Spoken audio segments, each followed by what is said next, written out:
New day, new money on my mind. Waking up in the morning thinking God one time. Back on my grind, it's an everyday struggle. 9 times out of 10, it depends with your hustle. Started as a youngster, didn't know how to function. Took it from the streets, made something out of nothing. Took it from Picola to the east side of Compton, Pasadena, Gardena, all up in Bell Gardens. Used to like flogging, acting like a baby G. Rolling in my all-white Cadillac 83. Used to have the Vogues with the 100-spoke chrome D's. Weight on my shoulder, now the whole hood knows me. Started from a quarter to a half to a whole P. 30 days later, I was working with a whole key. This was like 90-something when I was a young G. I've been there, done that. Can you feel me? Feel me? Can you feel me?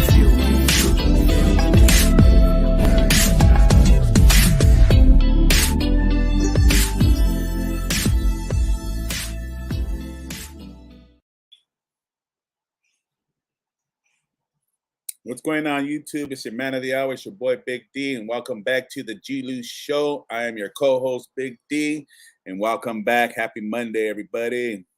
What's going on? I don't know if we got this show started already or what.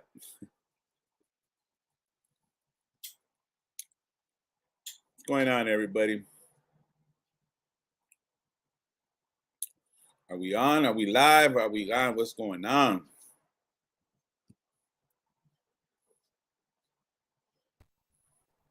Can you hear me, Big D? Got you, brother. Okay, I didn't know if something's wrong with my sound. You can hear me good? I'm good?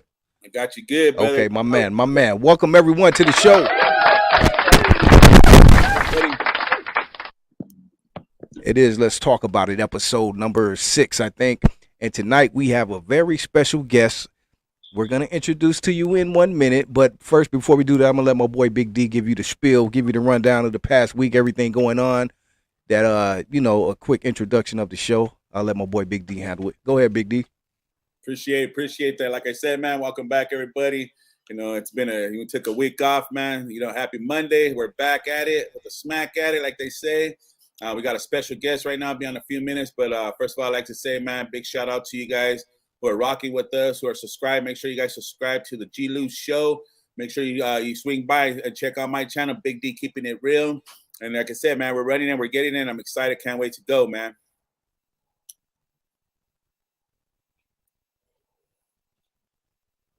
Yes, sir. Yes, sir.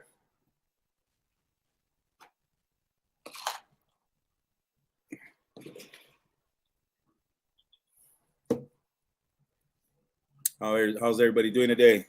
We got DD Hairston. How you doing, DD? Saludos. Shout out to Big DD. 2 Souls, what's going on? 2 Souls. You're gonna be on right now. Joker, what's happening? Shout out to Joker.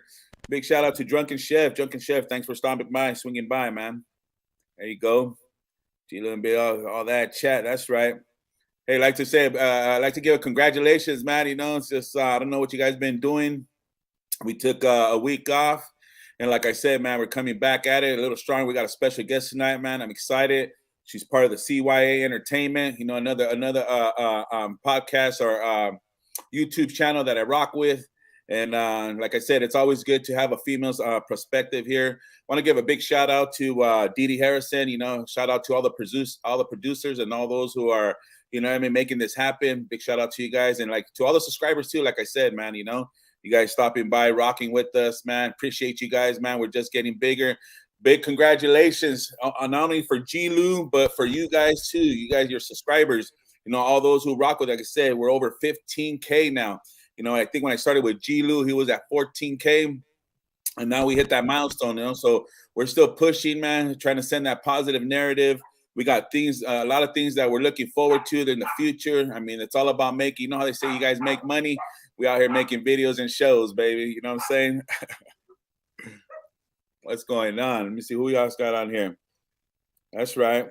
Make sure you guys like and subscribe, man. Share this, share the channel, man. Let everybody know, that we're doing big things out here. Big shout out to Queen. Big shout out to Queen out there. What's going on? What up? What up, everyone? What's popping, my boy? Big D, good to see you, homie. It's been a minute, been 7, I don't know, however long it's been. We just kicked it and everything. But what up to everyone out there in the chat? Thank you for joining us. We are back. We took a week off, but like I promised, we are back. You know what I mean? Shout out to my boy, the #1 grill chef in all of California, Big D on the grill. You know what I mean? Shout out to my boy Big D, man. How was the mini vacation, Big D, you and the wife? And you know, it was pretty good, man. Let me tell you, like I was telling the people, man, you know, that you know, it was last week was my first weekend meeting you, bro, right? Yeah. It was the first meeting, it was like a meet and greet. It was pretty funny how we, you know, how we were laughing it up, chopping it up. It was a rain. And he got me a surprise interview unexpectedly too, man. It was dope, bro. Little interview, you know. Still got a full one, you know, that I want to do. You know, I want a little bit right. Whenever you're ready. Like that, but you gotta be ready, you know what I mean, when you're not ready, you know. So right, that ready, part. Man, you know, he came out, got his spill on, and we just chopped it up. Appreciate I want to say a big shout out to Corey. Also, shout out to Corey. Shout out to Corey from the Nasty Crew. Corina. Their two beautiful children. Got to meet her personally. She was able to hang out with us. Too bad she couldn't stay for the dinner and the barbecue, but it was finger licking good, baby. Yes, it was. Other than that, man, like I said, it's all work and spending time with the family, man. Trying to get things ready for you know, any of this. Man, I got a camping trip that I'm going to. So man, you stay active, Big D. Man. I wish I could live your life, man. Oh man, you know, likewise, bro. The life of Big D. The life of Big D, yeah, there you go. But other than that, man, you know, big shout out to the Dodgers, man. You know, Clayton Kershaw, you know, being the all-time strikeout leader. You know, shout out to all you who are sports fans, baseball fans. You know, we still rocking with Dodgers. Baseball. You know, go Dodgers. You know, I got this Royals. Don't be distracted by that Royal shit. That's just a hat. But I'm a Dodger, right, man. It's just a coordination thing, just coordinating. But I'm a Dodger all day. Yeah, big shout out to Clayton Kershaw, man. I do follow sports, you know, for you people like sports, man. Baseball, you know, if you guys know, it's back at it again.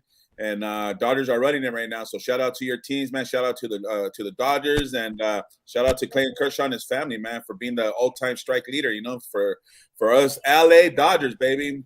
But other than that, man, just I was checking out a little bit of hockey earlier. I don't know if you like, you know, that kind of sport. I do.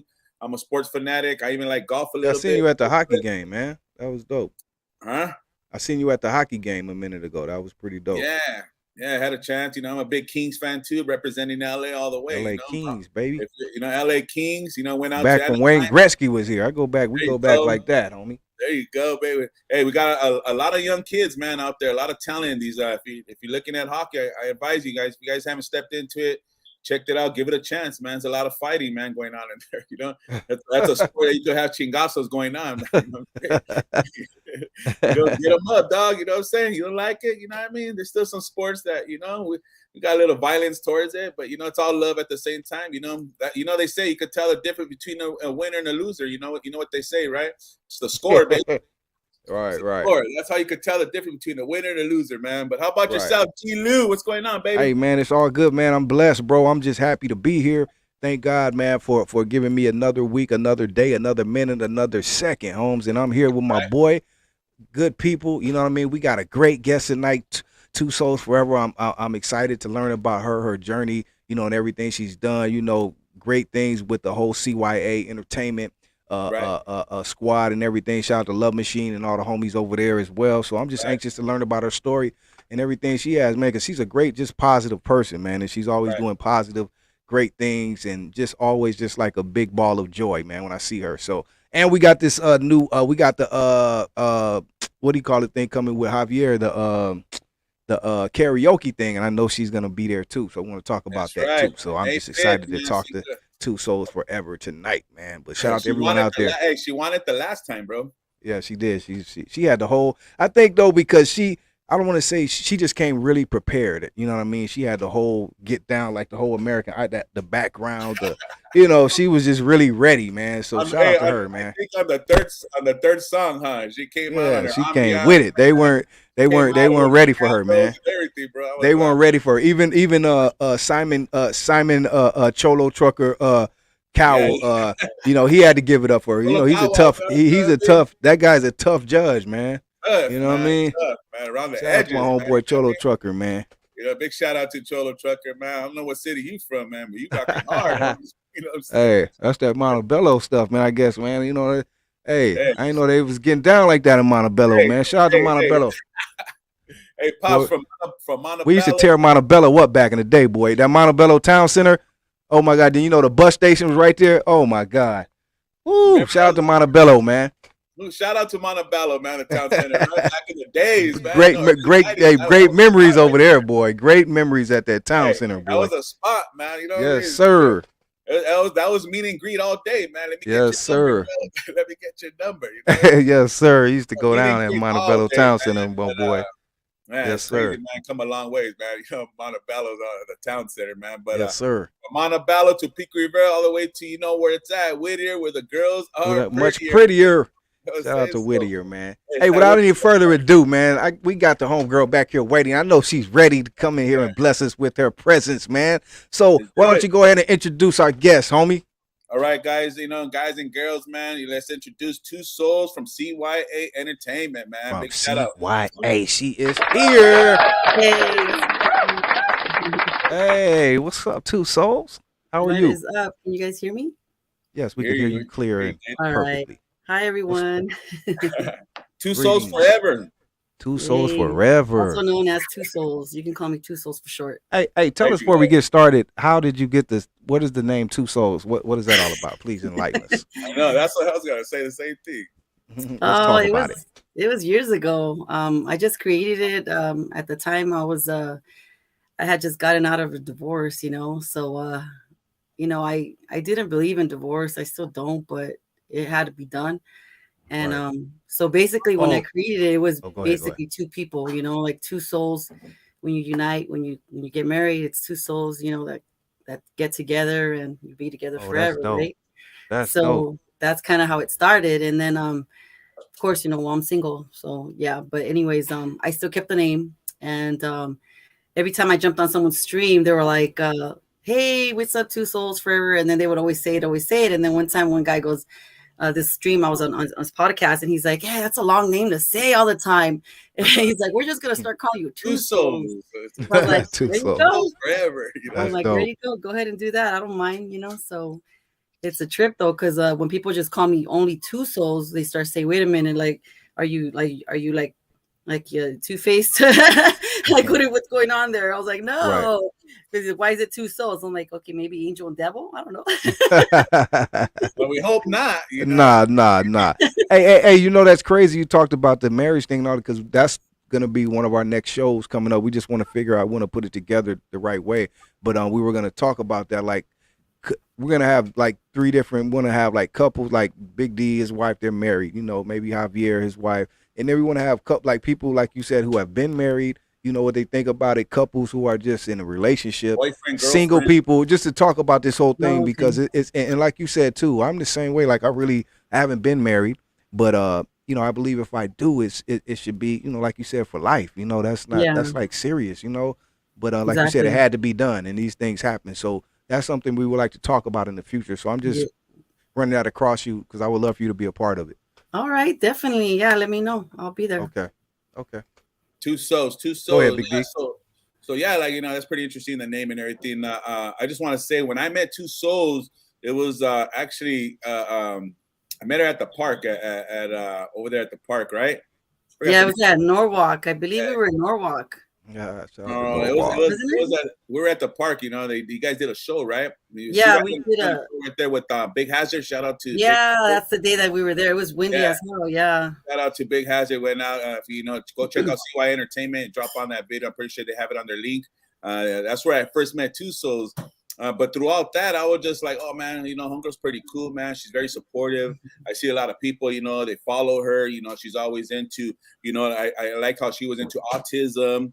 And just bringing awareness to everything else that was out there. And then how I saw her one show is what they did with shout out to Love Machine.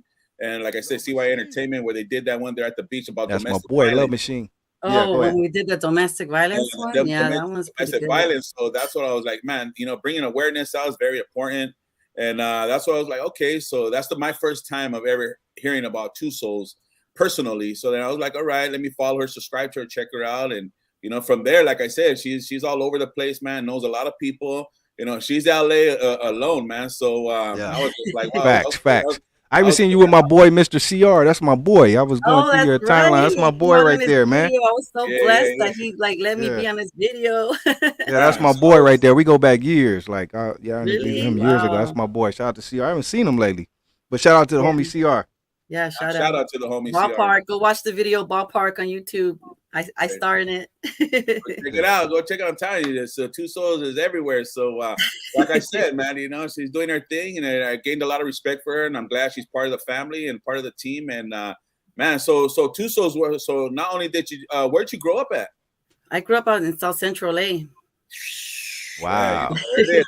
No wonder she's That rough and part. tough. That part. That part. And that part that I can see now I thought how it you're was so 2 well Souls. how you're so well rounded. Like I see you're like a chameleon. You know what I mean, with everyone. And you know what? Yeah, Not to yeah. cut you off, Big D, but I wanted to Yeah. mention this about 2 Souls. What I really like about you, haven't met you personally, but I see you a lot, and you know a lot of the same people. But I love just your energy. Whenever I see you, it's just like it just seems like great energy, like a positive, like you're a fun person to be around, and you just bring Yeah, good thank energy you. around everywhere you go. That's what I really noticed about you. Yeah, I I'm a very respect that. positive person, and I'm just like a very outgoing social butterfly, you know what I'm saying? So it's like, but don't get me wrong, I was never like this. You know, Okay. like Dang, don't get I it was wrong. never like this. I Don't was get it very twisted. He shy back to tell in me, the don't day. get it twisted, though, homie. Yeah, I was very shy. don't think. I was very shy, and I was like, and it had a lot to do with my my when I was younger, you know, because I used to get bullied a lot, and Oh wow. so that you know made me my self-esteem, you know, go low, and I went through a lot because of that, you know. When I was in junior high, it started in junior high basically. I would have And never. went to high school. I would Wow, have I never never thought that either. He's all, let's talk about it. Oh yes, that's your wifey. Yeah, no, that's like, you know, in real. I mean, look, I'm you know, I'm 40 something years old, something, okay. right. And you know, like We all are. it still sometimes, you know, haunts me. You know, there's certain things that I'm like, damn, I can't believe I let that happen to me. Or like I can't believe I let that person do that to me, you know. Right. But I was young, you know, and I wasn't as strong, you know. I didn't know how to fight, and I got picked on a lot, you know. Wow. And yeah, so So did this happen like when you were, like you said, during school? it Or, was, yeah, I was in school when I was in junior high. you know, Yeah. did you have did you grow? Do you have siblings? Yeah, I have siblings, but so like my two older sisters, they're like 12 and 11 years apart from me or something like that. Okay. So they grew up together, and then my mom had me and my brother, you know, well, they were already like teenagers and we're little, you know what I'm saying? So I grew up with my little brother, which is only a year apart from me. Right. Yeah, so me and him, we grew up together, but because of that 1 year apart, I went to junior high first, and he stayed in elementary school. Wow. So I ended up going to junior high by myself, and then I went through a lot, like the first and second year. Right. Oh, so do you think that was different for you? Like you had siblings, but you weren't, like you said, really together with them. You guys were different. Yeah, ages, it was you know what I mean? a little So you different. felt Yeah, on your own sometimes. Did you? Feel yeah, I did, especially when I was in school, you know. So I got picked on a lot because of how I look. Like, I know probably to you guys, or you know, you guys are like, oh, you know, you look white, like your skin looks white. But back in the day when I was in school, cause see, like we have, I'm mixed, so I have a lot of mixtures in me, and my mom's Afro-Peruvian. I don't know if you've ever heard of it Oh before, but wow, yeah, I haven't so heard of that one. Can you break that one down for me? Yeah. yeah, so in Peru, you know, we're all Latinos, you know, we're South American, right? We speak Mhm. Spanish because a lot of people don't even know where's Peru at. Right. I've had people tell me, where's Peru at? I'm like, really? Like someone flunked So I would where's love it- to where's visit. it I would at? love to visit Peru. Yeah. So where is it at? 2 Souls, educate us. South America. It's next to There you Chile. South America. That Peruvian flake. I know you guys know about that Peruvian though. Now go ahead. Ooh, North America. Ooh, don't South talk about. America. Let's not talk about the food yet, but man. Oh wait. But There you anyways, go. There you go. yeah, so half of the people there, well, you know, like actually 1/3, because so it's like half people look like we're black, and you know, like we're black, right? And then the other people, the other half of the persons look like they're Asian, and then the other group are the indigenous Peruvians that have been there, you know, and they look like you could just tell that they're indigenous, that they're like different color skin, like it's just different. But my mom and my grandma were in the side where it's Afro-Peruvian, so I got that dark, like that black hair, the black girl hair, like I got that kinky hair. But some of my friends that were black back in the days, they were like, "Oh, you don't got it that kinky, girl. Like, just shut up." And I was like, "All right," but still, like for us, it's kinky, you know. Right. And but when I was in school, that was the issue. There was a lot of racism going on. I lived in South Central, like I said, and there was a lot of division between blacks and the Mexicans or Latinos, you know, because I can't really say Mexicans. We had like Salvadorians, we had Guatemalans, Peruvians, of course, and so there was a lot of division, and a lot of times in school, like we would have fights. They would have fights. I wouldn't have fights, but I was just saying that, you know, the kids would have fights or whatever have you. And a lot of the girls, some girls in class, they would tease me, and they would like pull my hair. They'll say, Did they like not know what you were? Like really? No, not what to take you as? So back in the day, so now I guess in this time of age, the word Blaxican is like accepted and it's okay. Yeah, but back then in the days, wasn't. Yeah, I know. It was like way like it's an insult, you know, because they used it as an insult towards me. And at the time I didn't know. I was only like probably 12. I was in 7th grade. So I was like, all I know is, they're calling me names, you know, like that's how I felt. I didn't even know what it meant, but I kind of did. I felt like they were pissed off because they're like, either you're black or you're Mexican. What the heck are you? So were you getting it from both Mexicans and blacks? Actually, no, I was just getting it from the blacks. Oh, wow. I was not from Latinos. Like I would not get teased at all. I would never have been asked like, you better pick sides or, you know, or what or else. And mostly the black girls that went to my school were the ones that would tease me. And they would be like, "Oh, you're stealing our men," especially when they were low key jealous. So they were hating on you. You were that girl, huh? Okay, let's talk about it. Let's talk about it. That's really what it was, huh? They were hating on you, huh? Not even the let's talk about it. I was such a nerd. I don't know. 2 Souls. Let's talk about it. It's really unfortunate though that she had to encounter that at an early age. Right. I encountered a little bit of bullyism too. I think it was in my 5th grade until I got to the 6th grade. I got a little bigger, and then after that, bullying started the other way around. Shit, we all went through it. Damn. We all went through it. You know, I was black when I was young. Grew up around all Mexicans. You know what I mean? So I mean, I went through my shit too. You know, we all go through stages and things, especially as kids. Because as kids, you know, kids could be the worst. Not even they don't know. You know what I mean? With kids are always the worst because they have no filter. You know what I mean? Exactly. Right. Yeah. But like I said, like I encountered it pretty. Like I said too, I got bigger, but I was with the opposition. So you became Big D. I became Big D, but I was always in the position of being the bully. I didn't like to bully people at all. So when I saw people getting bullied, you know what I mean, I'd be the aggressor on that side. Like, hey, what the hell are you doing?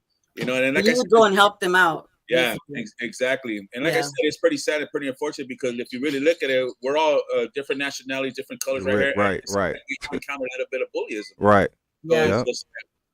But my bad 2 Souls. If anything, man, it made you stronger, right? Because you solid now, man. So if anything, man, you know what I mean? Exactly. Everybody else too. You know what I'm saying?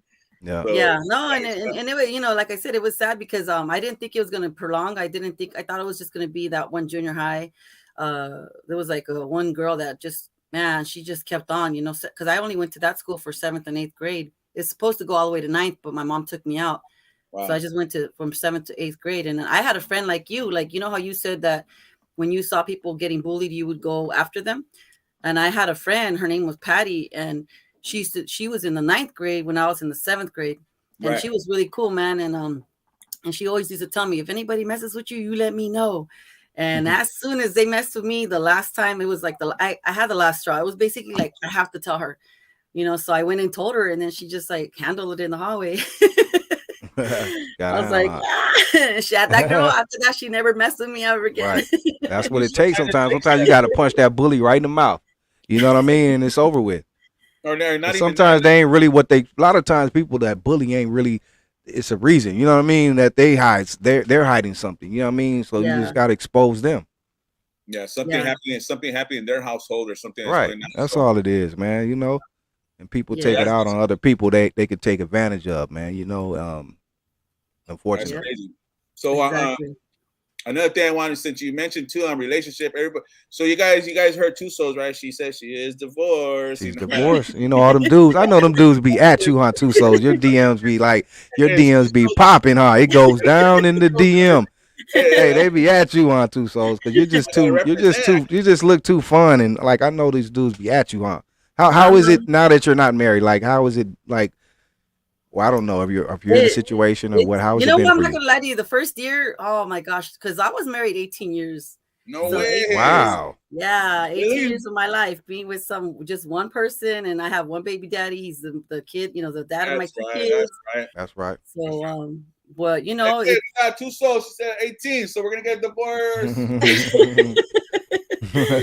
just but you playing. know what? Like the first year, it was hard because I'm not gonna lie to you. Like I read about this when I was going to church. I ended up signing up for a Breaking Free program because I really needed the help because I felt like I was gonna go crazy. Like I felt like they said that divorcing someone is like losing someone to death, like someone just died. Like That's what that's they how I say. felt. Like someone died and a part of me died because I was with him for so many years. So it's like Right. now I got to start my life all over again. And I was only like 20 years old when I was with him, Wow. and then I after 18 years, I was like, damn, I gotta like go back in the real world, be by myself, and Wow. be a single mom now and take care of my 2 kids. So I was like, the first thing I went to God. I was just like, God, please help me because I was like Amen. afraid Amen. because like that's who gave me the opportunity to like, I mean, not the opportunity, but like I feel like, I'm spiritual. Okay, I'm not really religious, but I'm very spiritual. I'm in touch with Right. God, and I felt like I was shaming them because I'm like, damn, I'm gonna have to divorce, and I didn't want to, but in the eyes of God, like I went, to the spiritual healing, and I asked him for forgiveness, for what I was about to do. But then he said, no, you could do what you got to do because he did adultery. He committed the sin. He stepped Right. out of marriage, not you. Right. So Right. therefore, you're free. So I let him go, and then I ended up going to classes and trying to regain myself and my self-esteem because it was just damaged. I was just damaged on the inside. So in order for me to feel love again, I had to love myself first, and I had to have that confidence, and I had to be strong for my kids and do it for the sake of my kids to keep going because I just, like I said, I didn't feel like I wanted to keep going at one point. I Right. didn't, but I was like, nah, I'm not gonna like stop here, like it happened. Okay, cool. I had to accept it and then move on. So yeah, for the first year, it was hard. I did not want to see anybody. I was not talking to anybody. I was just like focused on my kids. But the first year, it was really sad because money wise, man, like I was like, it was hard. And you know what? I do have family like that help me out and stuff like that. But my pride, oh my God. And I'm pretty sure Right. people out That here pride watching. is a that pride is Right. And I did not want to tell my mom, like, especially my mom, like, I love her that she always helps me. But I was like, I can't let her know what I'm going through.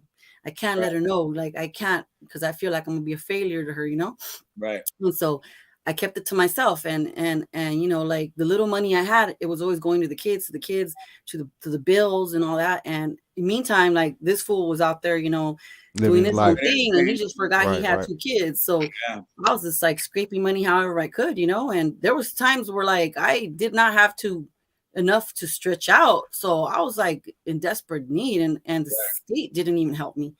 They were like, no, you make a little too much money that we can't even take care of you. I'm like, are you kidding me? And I gave them a whole list of stuff that I got to pay. And I'm like, man, this system is stupid. Like, I'm an American citizen. Like, why can't you guys just help me? They're like, oh, you make a little too much. Like, what? It was like $40 shy of it. Come on, $40. I was like, It's crazy. you guys It's crazy how that So most people though, but listen, 2 Souls, most people, especially guys, would think that maybe the system, does help. Like well, that's like what he told me when he left me. He goes, Okay. oh, the welfare could help you. And I'm like, oh, bro. And that's crazy how men will put their women in that kind of situation, because who are the barriers of the children are the women most of the time. So without you, if you don't mind me asking, 2 Souls, are your children older or are they still They're young? still, I have a 19-year-old and a 14-year-old.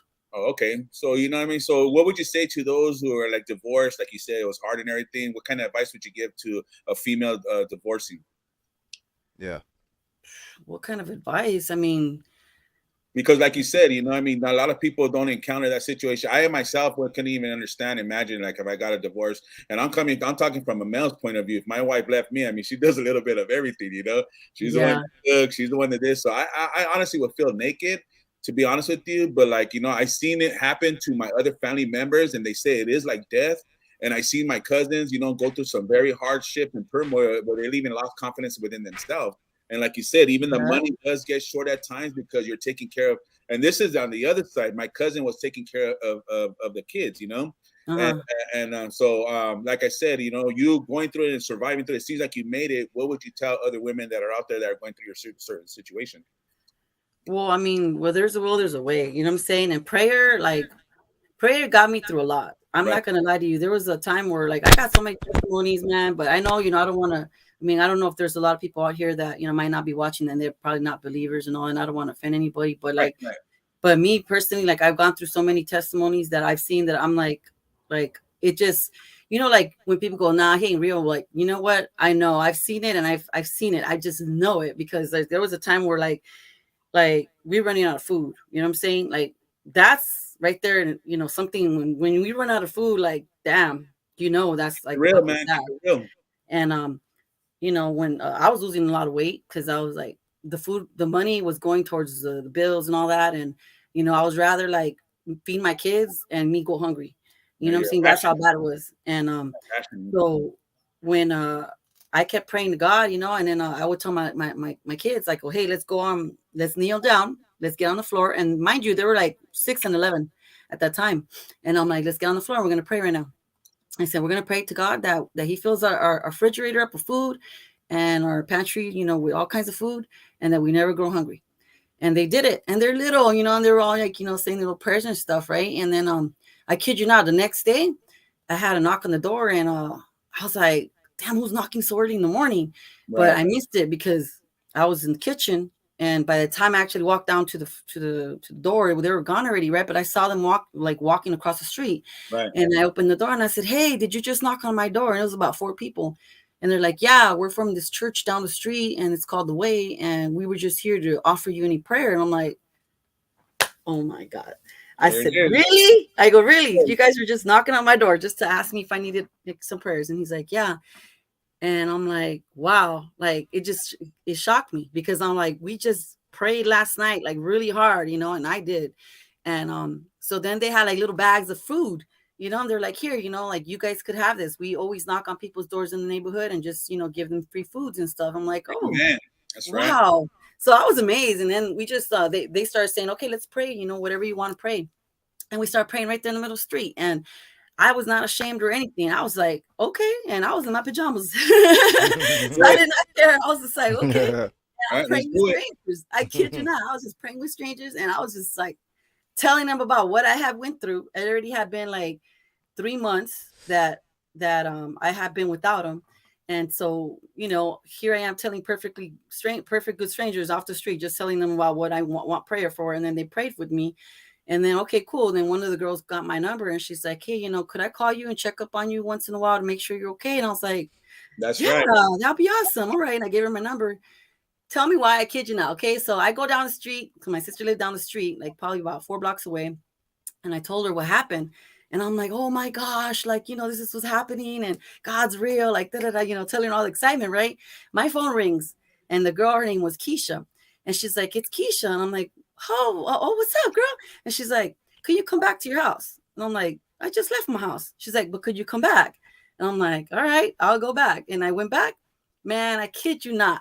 As soon as I get out the car, I park it, I go to the front, and they had like probably $200 worth of market, like fresh produce, milk, eggs, everything. Wow. $200 worth probably, because there was a whole bunch of bags, like everywhere. Where's that church again, man? I could use a shout out right now. Here in the San Bernardino. It's the church that I went and rebaptized myself there. It's called The Way, The Way World Outreach. And they're like, I love that church. But anyways, when they did that, I started busting out in tears. I was crying. I couldn't contain myself. Wow. They were like, I opened the door and then they were like, we'll put the market in for you. Is that all right? And I go, yeah, because I couldn't do it. I was just like, oh my God, like we just prayed for this. And here they are bringing all this food. And I was just like, oh my God, it's like, it makes me emotional even talking about it. And I'm like, you see? And I told my daughter, you see what happened? We were just praying about that. I go, and it just happened. I'm like, man, what a blessing. And then like, yeah, ever since then, it's just like, I know. I'm like, nope, no one can tell me he ain't real. Well, you do have souls in your name, so you know there's some kind of faith. And big shout out to you, and big shout out to. But you were able to show your kids though. That was good because they were able to see and see it. See the works and see. You know what I mean? So they could appreciate that. And all the time after that, we were always like ministering to the homeless. We were going out to the needies, to the places where we knew there was people, just like how when we were about to go, because like they said, we were just one check away from being homeless. And I was just like, I know how that feels. So I started taking my kids out, and we were making sandwiches. I got my family together. We were doing it like as a family and going out there feeding people, making little sandwich bags and little like the soap and toothpaste and all that, and giving them away. And then I started collecting clothes for my family. And I was like, hey, don't forget, I always do this. I go to the park and drop it off, because I'd rather go to the parks and drop it off instead of going to Goodwill. I like Goodwill, but like their prices are a little steep. And when I was at the time, when Goodwill's got kind of crazy now. When I was like really low and down and out, like I said, like that was the store to go for my kids. But even then, it was like $7 just for one shirt. I was like, damn, and that shirt's already used and abused. Goodwill got kind of crazy now. They feeling themselves. I go in there time because my homeboy put me onto it, but just for certain stuff you can go and catch, So when I went in there, I was like, wow, crazy. Hey, shout them out, man. Shout out to the Goodwill. They got some good stuff, man. They do got some good stuff, but sometimes a little overpriced.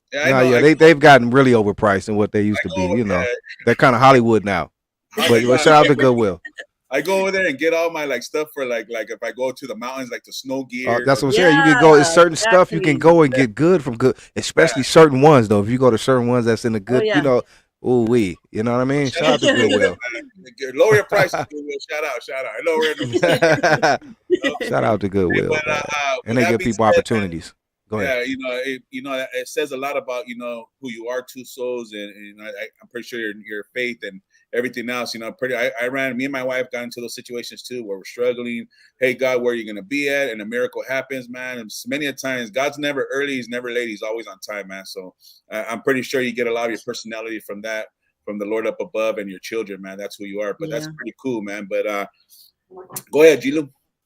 Oh man, I was enjoying you, but no, I knew it was something though about you.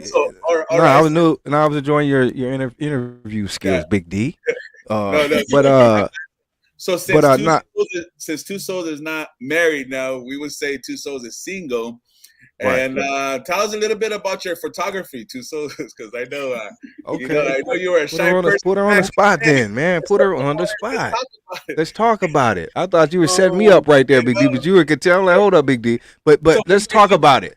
It's pretty cool because Two Souls says I was shy. She went through a little bullyism. Right. Now it seems like she's blossomed. That's where you can. That's why it's great to hear people's story and journey, because you can see, like you said, you wouldn't know that, but you have a story, and that made you who you are now. Where you could be, you know what I mean, and people are drawn to you. You know what I mean? You know what though? It has a lot to do with how they say what I went through with my marriage, like it made me who I am today. To be honest, too, right? Part of it, because even when I was married, like I wasn't good enough for him, and I was being abused. I was being verbally abused and emotionally abused. So I would think I'm ugly all the time because he would always say it, or no one's going to love you because you have 2 kids, or because you're fat, or because you're, oh my God, just all the names you can think of. And so as soon as I ended up, like I said, when I got, separated from him, I went through the breaking free classes at church. And, at church, they do charge a fee for certain classes, like nothing's really free. Some things are, but some stuff is not, because of course they got to make some kind of money too, Right. But at that time I didn't have no money. At that time I didn't have money extra for that, but I did have I have to pay bills or whatever and support it. Yeah. I didn't think I was that important, so I was like, I can't afford that. I have to pay for this. You've been in that situation where like, what you rather get this or is it better to do this? Yeah. And then I told the pastor what I was going through, and he's like, you know what? Don't worry about it. You can attend the class for free. He goes, I want you to. And that was already like, wow, okay, cool. So I went to that. So being in that class, I spoke a lot about what happened to me and what I went through and all that. And it made me realize that, I need to love myself, accept myself for who I am. That's right. No matter if I have stretch marks, no matter if I'm fat or skinny or whatever, I think about myself like I'm pretty, I'm beautiful inside and out. And if I do feel like, hey, like I don't like this part about myself, I look too fat or I look whatever. Work on it instead of complaining about it. And that's the thing. Real I talk. That's real you talk. can't Right there. you can't keep on complaining about it and telling everybody your woohoo story. They get tired. They don't want to hear you like, oh, I'm fat, I don't look good. And especially if you tell your husband or your wife, like, oh, I can't stand how I look in this, and you're like, it gets tiring after a while. So you gotta go hit the gym, you gotta like do something to be happy, to make yourself happy on the inside and then on the outside. Wow. So I ended up learning how to be more confident and more like, you know what, like it is what it is. This is me. If you don't like it, so be it. You know what I'm saying? That's right. Real talk right there. And that's pretty cool. That's pretty cool. Like she said, man, for all you people who are out there checking in, she's just keeping it real, man. She's tying out of this. She's talking about it. If you have something, don't complain about something. I know there's some hardship, or things that, some trials that, to get where you're at. But if you want to see results and you want to see results or success, I'm saying, make sure, apply something. Like she says, go to the gym, work out, go get a haircut, buy some new clothes, wherever it is to bring, make you feel better. You can't you can't complain and not do anything. Like you got to be either or. Like don't complain and but if you complain or all that, you gotta if you're able, you gotta do something about it. You know what I mean? Right. And you can't be sorry, feel pity all the time because no one's in this real world. Sorry to say, no one cares. Mostly in the world we live in today. Right, because she's talking about self-esteem, and a lot of people have self-esteem issues, Yeah, and definitely. you said gradually being bullied. Now, she's sharing that with her marriage and stuff like that. Appreciate that. Thank you, 2 Souls. Everybody's saying, "How'd you get your name?" Sorry, Big D. We already spoke on that, but I guess there's a lot of new people in here. Everyone's asking, "How did you get the name 2 Souls?" Just one more time. Like I was saying, I created it because I went on Instagram, and of course, it asks you what you want to be called or whatever, right? So. At that time, like I said, like I had just finished getting, separated from my ex-husband, and it was heartbreaking. You know what I'm saying? So I've always imagined, like I said to them earlier, like marriage is forever, and so 2 souls get married, and they're forever together forever. So I made that 2 souls forever, like and then even though I was going through what I was going through, I said one day I'm gonna find somebody. And I'm going to marry him, and then we're going to be together forever. Because that's what I've always wanted, because I know that I'm wife material. You know what I'm saying? So it's like, I'm wife with that part. That part. Tell him. Even though whatever happened. But we were young, and when you get married at a young age, as you grow, you start to get your own little thing you like, the own thing he likes. And then we realize, wait, we don't even like each other. Because he likes certain things, I like certain things, and we just started like kind of like drifting apart, and so it was meant to be in a way, what had to happen, like I said. So, but yeah, the name came out through that, and then like I said, I was starting to get called 2 Souls because whenever I would jump on someone's live stream, they would kind of be saying 2Souls4Ever, and it's like taking forever to say.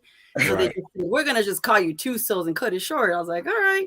But I do also think about it in a way, like you said earlier, keeping it real. You were like, well, it's because I thought you have because of your 2 kids. I'm like, you know what? That's also another thing that I say to myself too. I said, well, I do have my 2 kids. They're my 2 little souls that I love, but yeah, well, 2 souls plus me makes 3, but still, like they're my 2 little souls that I have in my heart, and they'll be always forever in my heart because my kids are my kids. They're my diamond, and like they're never gonna take them away from me. I told my kid, like, what happened with their dad happened with their dad. That doesn't mean that I'm going to get up and leave, because he did that, unfortunately, he made that decision on his own.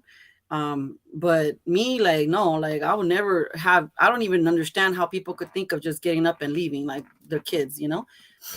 Some people do, man. It's pretty unfortunate. Yeah, they do. Yeah. But man, big shout out to you, man. Big shout out to you, what you're doing and raising your kids and staying with your kids. Not like like you said, some people just get up and could walk away from it. Especially men. In the end, it's a lot of the times. The women are the ones that are trailblazing and raising up the kids and the family, while the men just do that. But not all men. Some women do too. I've seen some women that left their kids. It goes both ways, but more so, like you said, probably on the other side. But let me ask you guys both a question. You mentioned something earlier, 2 Souls, that you got divorced, but you got married real early, and you realized you didn't know each other, or whatever the case. Do you think that is good or bad? Because I know even you, Big D, you got married later, not early. Do you think it's good or bad for people to get married too early, or what is too early? Because like you said, really your 20s, people haven't really lived yet. You know what I Yeah, I was mean? too Or you young. don't know a person like that because you're kind of still growing into adults. So what do you think about that? Both you guys.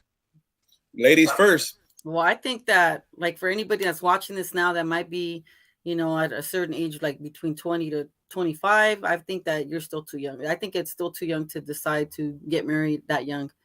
I mean, because of what I went through, I'm like, damn, I wasn't even fully, my own little adult yet, Right. 20 years old. And so I look at my daughter right now, she's 19, and I always tell her the same thing. I'm like, please don't tell me you're going to get married right now. You still have to live your life. Like, I know I ended up doing what I did, because it doesn't make sense to like tell your kid something when they already know, wait a minute, you did it. So you know what I mean? Right. Like, they could throw it in your face like that. Like, well, you did it. Like, why are you telling me not to? Or how about Other than me, pregnancy? Do you think that plays, or that should determine someone getting? Because some people do get married because they got pregnant, or Oh yeah, I get what you're saying. I don't Yeah, I know. don't know, man. I mean, if my daughter like got married, I got pregnant and out of wedlock, like, damn, I don't know. I don't think I would force her to get married. I honestly But wouldn't. you would encourage it. But then, I mean, I would tell her, but I it's mean, not just because doesn't mean, I don't like you said, because know. they're pregnant doesn't mean they're meant to be married though. Exactly. So, I mean, it's kind of like a little catch-22 there. I don't think I would tell her to get married, honestly, 'cause she still would be considered a little girl still to me in my eyes. Right. Even though she did what she did, because they say, well, it ain't that little if they were doing it. It is Right. it is challenging, for, like I said, I've been married like almost 18, 19 years. And I got married in my latter years, in my mid 20s or late 20s. So a lot of people that I see, they get married young. And for all you people who are thinking about getting married at a young age, make sure you know the individual. That's what I could say. You don't know nobody until you live with somebody. That's what they That usually part. say, right? That part. So, when you stay with somebody and you get to, like 2Soul says, you find out, what you like and what they like. A lot of times, it's not going to be the same thing. Yeah. And so make sure you know your other half, your better half, man. A lot of times, money's involved, in discussions, work's involved in discussion, health is always involved in discussions when it comes to marriage. So make sure you know who the individual is, who the person is. I mean, do a little background check on them, see what their upbringing was, that they grew up with a father, their mother. Because a lot of times you meet people, they'll tell you, man, like, oh, you got a solid family. Like, oh, I met your mother. Oh, I met your brothers. I mean, you could really tell. And then and sometimes it could be awkward too, because they could look at you and be like, wow, man, this guy didn't have a father. He grew up in the streets. So it could be a little awkwardism, but hey, they say opposites attract. So No, they don't. No, but They that's don't. what happens though a lot. Like you said, you learn later the opposites don't attract, but that's Yeah. what attracts initially, right? With probably 70% of couples or people who get together, they attract for they're opposite, but they attract for whatever reason, physical, whatever. But like you said, Make sure you find out, like, what I mean, one thing that you find in common, man, are your goals, man, just like anything else. Make sure you have you and your wife, you have the same goals, your boyfriend has the same Yeah. goals, and that's always prosperity and health. And make sure the person is very loving, man. But it's crazy how these days, it's been happening for a long time that young kids are getting pregnant, man, because it's the Yeah. lack of education coming from the parent side, too much trust. And like you said, behind the scenes, what happens in the home, man, things that happen in the house, make you go out look for love in all the wrong places. So That's true. so you got to be careful, man, and how we conduct this, and make sure if like me and my wife were honored, and even those who are single, man, raise your children to the best you can. Like 2Soul says, man, through the good and through the bad.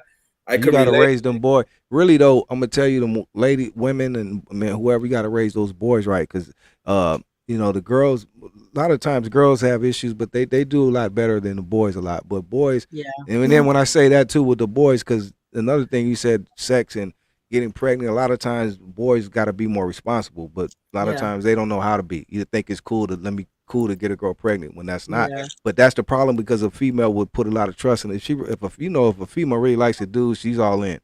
You know what I mean? So a dude can guy get away just with that stuff, man. guy just needs to know, right? And The then guy get her just- pregnant and leave her, or whatever. So yeah, it's just a lot of needs to be more responsibility, but you got to raise those boys right, man. Try to. Yeah. You can't.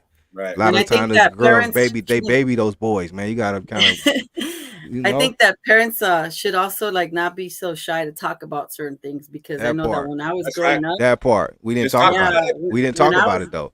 when I was growing up, it was very like a taboo. Like my mom Exactly. would not talk about anything Exactly. that had to do sexual. Like it wasn't even talked about. And like, to be honest, like I didn't even know what a period was Wow. because she didn't even tell me, you know. I thought I was dying when it happened. And you know, like she could have probably had help with the class that offered it when I was in, I think, 5th grade. They offered the sex educational class. She Yeah. said no. So she signed that paper, and I was the only student that stayed in class. And while everybody else went to that special education class, I stayed coloring in the book because my mom was like, no, no, no, no. And she was all old fashioned. And I'm like, Mom, like, what? Why are you keeping me? She's like, you don't need to know all that. And I'm like, but I don't even know what they're going to talk about. Could I at least find out? Nope. So then all my friends came back. They're all like, you know, because they're kids. They're all laughing like, oh my God, they taught us how to do this and this and that. I'm like, what's that? Right. Right. You know, and then so yeah, so those things, like I'm like, man, I wish my mom would have told me about certain things, you know. So then when I grew up and I had my own kids, I was like, like I'm not about to be shy. I'm gonna tell it like it is, like even though they don't want to hear it. Tell it like it is. Hold it right there, baby. You know, Wow. tell it like it is, baby. Wow. Yeah, you know, that's pretty crazy because, you know, I have a daughter too. And when I first heard about that too, about period, I was like, what, she late for school or something? No, babe, you know what I'm talking about. Like, damn, here we go. Puberty already in the making. Yeah. And I always thought, you know, I was raising my daughter. I thought it was pretty cool. We kind of like just departed a little bit as she got older because you know how kids are, teenagers. You want to hang around with their friends now.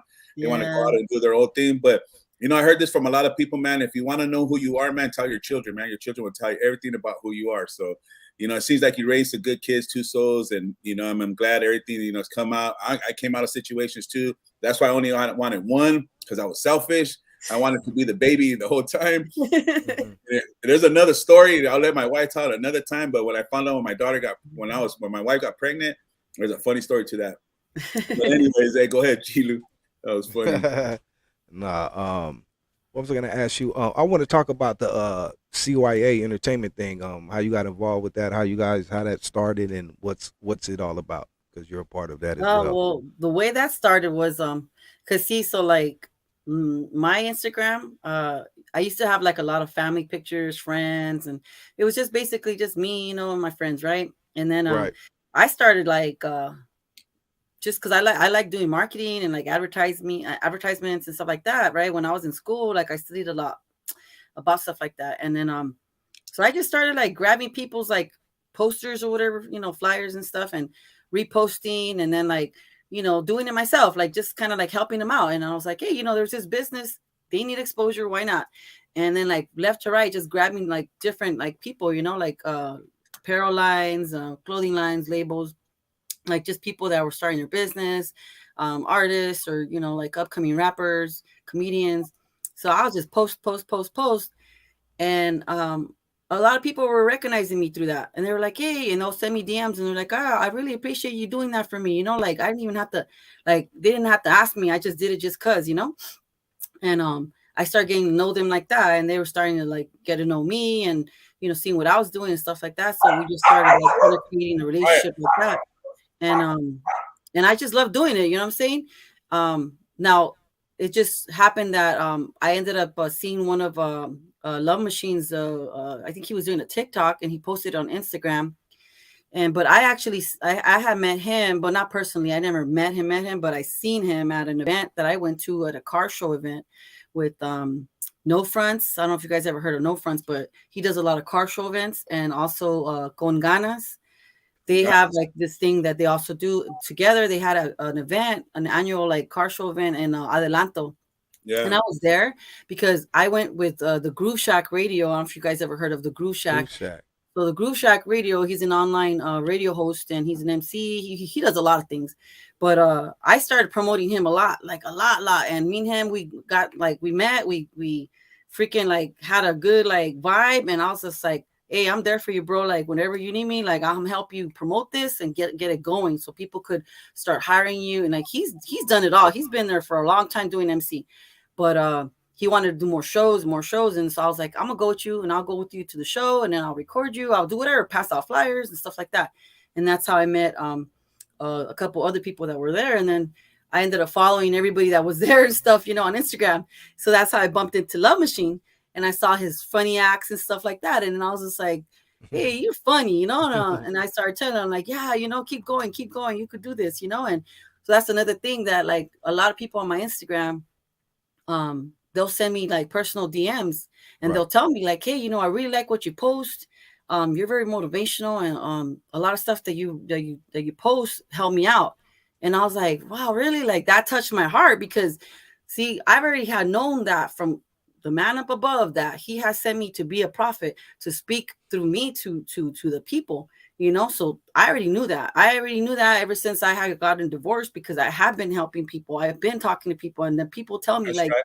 you know, even guys that I thought that I was going to end up dating, actually they didn't end up dating me, because they were in a situation that emotionally they weren't there for a relationship, but emotionally there to listen to what I had to say, and for me to lift them up and read the Bible every night or whatever it took. And it's funny how God works. And I was just like, I'm okay with it, you know. And I, to this day, I still have like 3 guy friends that we never actually dated, but they'll sit down and message me and say, hey, thank you for that time that, you know, you helped me through a lot, like at that moment, you know.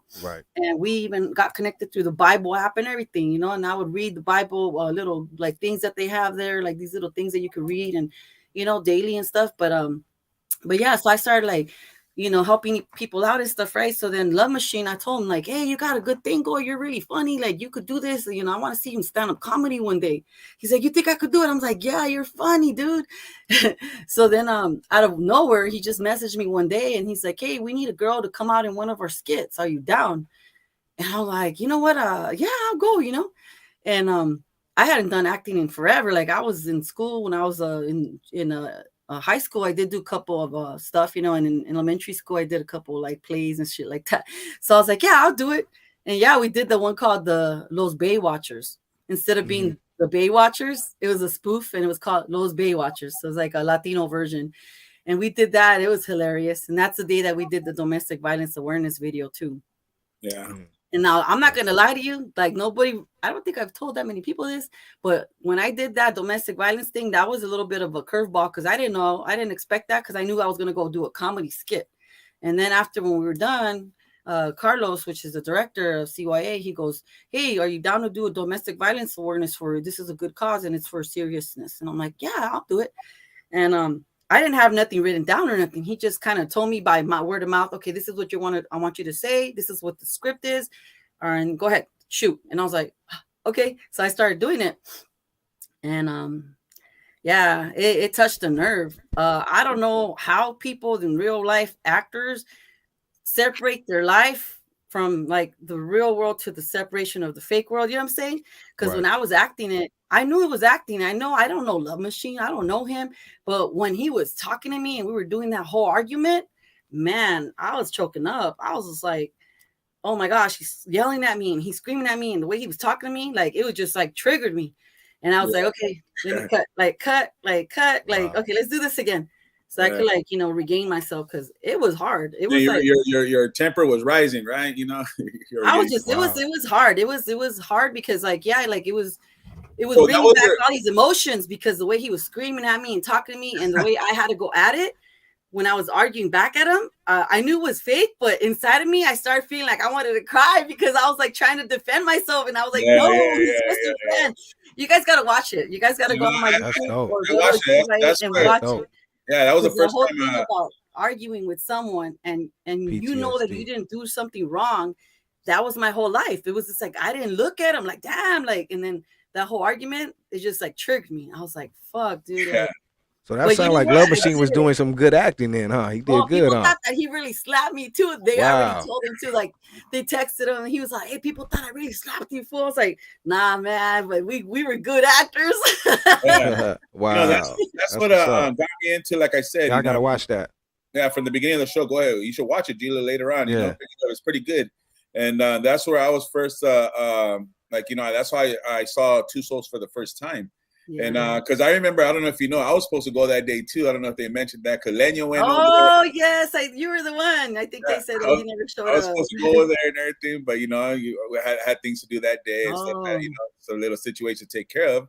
But like I said, since that time, you guys been rocking from there on, because I seen some more other skits, right, that you did with Incredible Javier and well, that's where it kind of like that's how the whole acting it took off like after that, because I was talking to Carlos about it and telling him that that it'd be interesting to do more stuff. Carlos is dopey, right? Yeah. So he told me, he's like, hey, if you want to come down, come through, and we're gonna try to see if we can get you on more skits. And I was like, all right, cool. And then I guess he talked to Incredible Javier, and I never had met him before. And then he told him, hey, you know what? Incredible Javier says if you want to be on his panel for the day room. I didn't even know what that was. And I'm like, I just said, yeah, okay, cool. And then I ended up joining, and that was my first time being on YouTube on Incredible Javier. Yeah, that was my first time being on YouTube. I was a guest. Shout out to Javier, my boy. You've been doing it for a while. I know, like, no, I mean, I have my own. I have my own YouTube channel, but like I've never been on a guest, as a guest on anyone's show. Oh wow! Well, we're glad to have you on. I gotta put you on mine pretty soon. Because you're making waves now, girl. So you open up new doors, and it's good. I think she's a star already. You know what I mean? I think you just haven't been, discovered that way. You know what I mean? Like I said, you have or something about you is just good positive energy, man. It's just good energy. And I thank you guys for noticing that too, because my brother, well, he's not my real brother, but I always call him my brother. I don't know if you guys ever heard of Doc TV 33.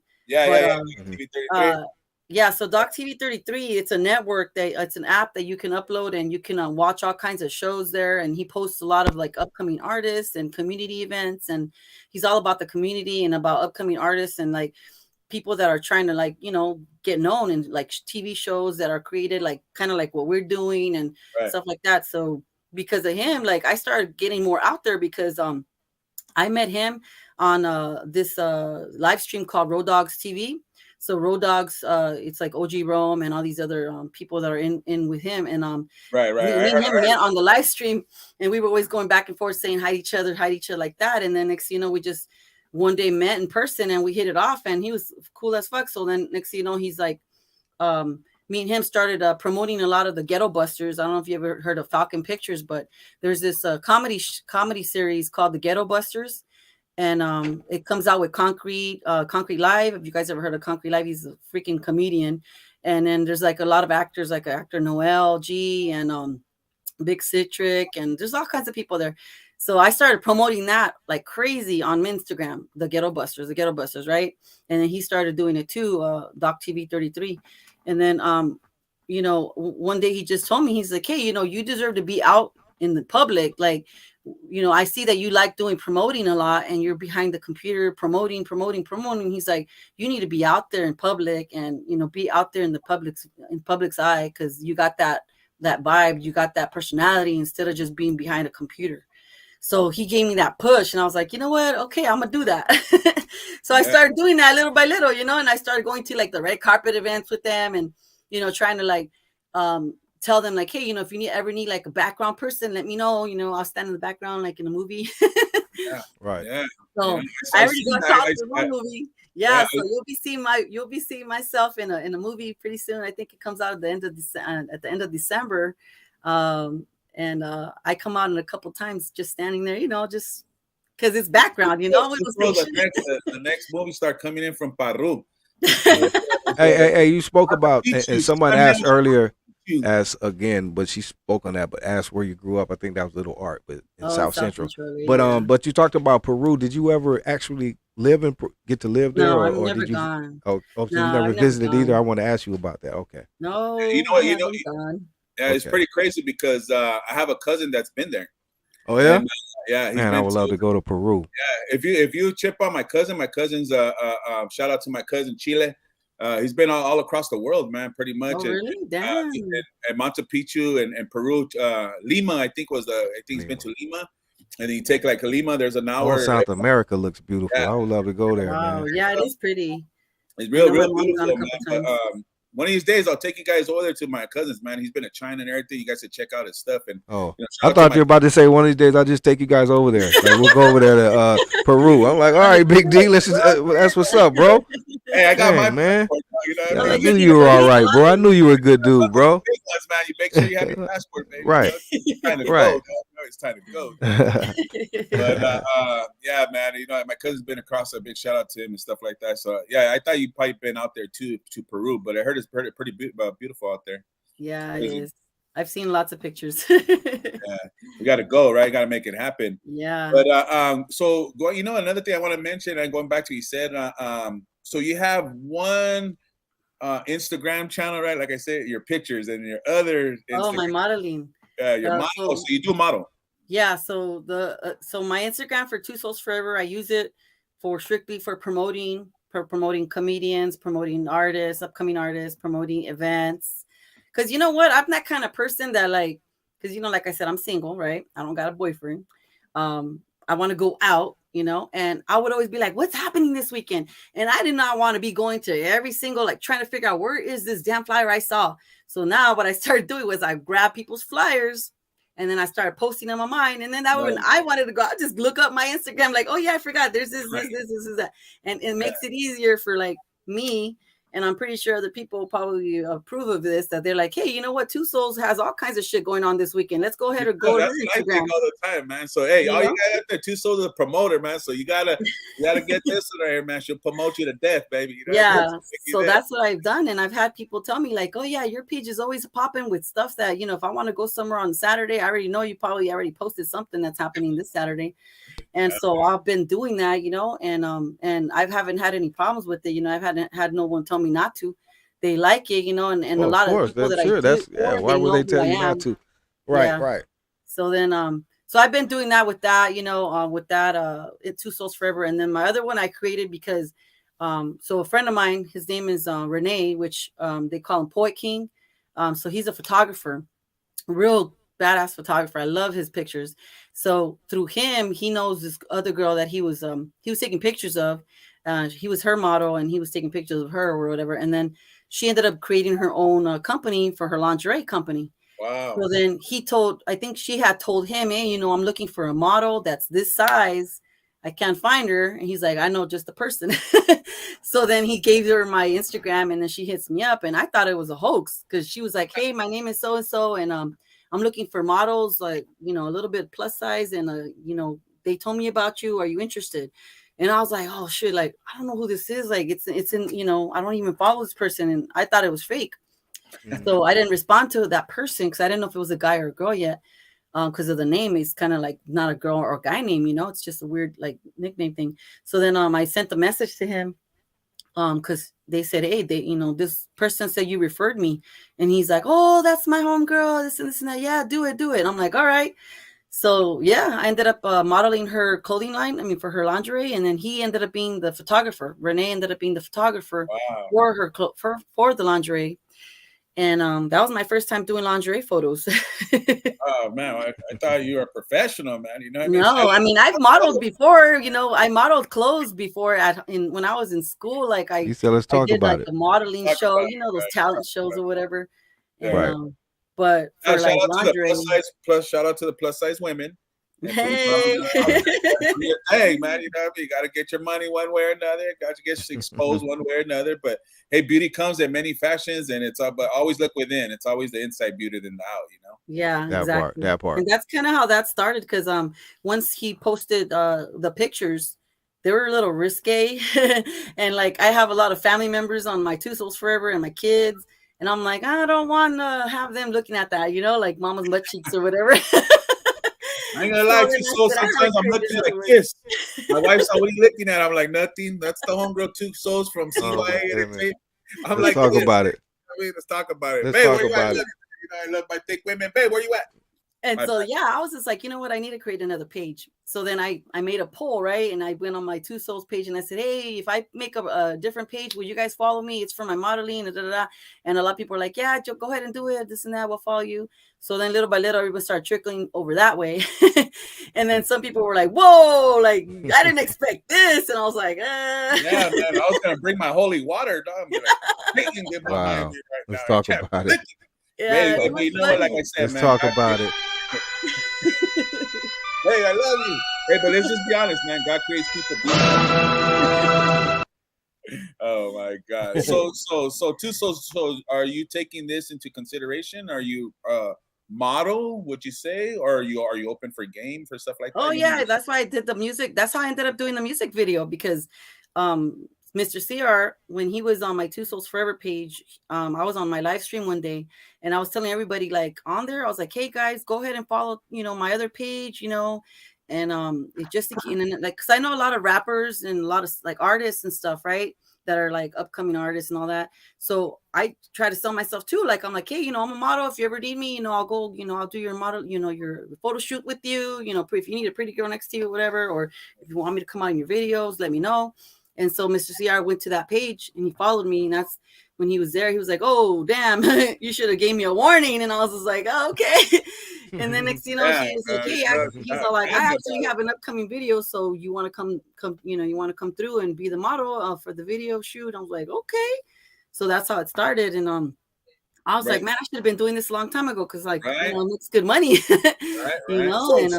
So was that your first video modeling coming on a video like that? For a music video, yeah. And that's with whom again? Mr. CR. Mr. CR. Well, Mr. C, a big shout out to Mr. C if you're out there, man. You got 2Souls on the video, man. If you guys needed more, women out there for your videos, 2Souls is ready. But it's gonna cost you. Yeah, it's gonna cost you. Yeah, you know what I'm saying? That's pretty cool, man. Because when I seen that video too. Have you seen that video, G-Lew? What, the one with her and Mr. CR? Yeah. Yeah, I seen that. Yeah. But back then I didn't know her then. I know like now when I'm like, whoa, but then I didn't know you, but I remember you in that video because you stood out. You know what I mean? Oh, definitely. Yeah. I mean, I couldn't even show it to my mom.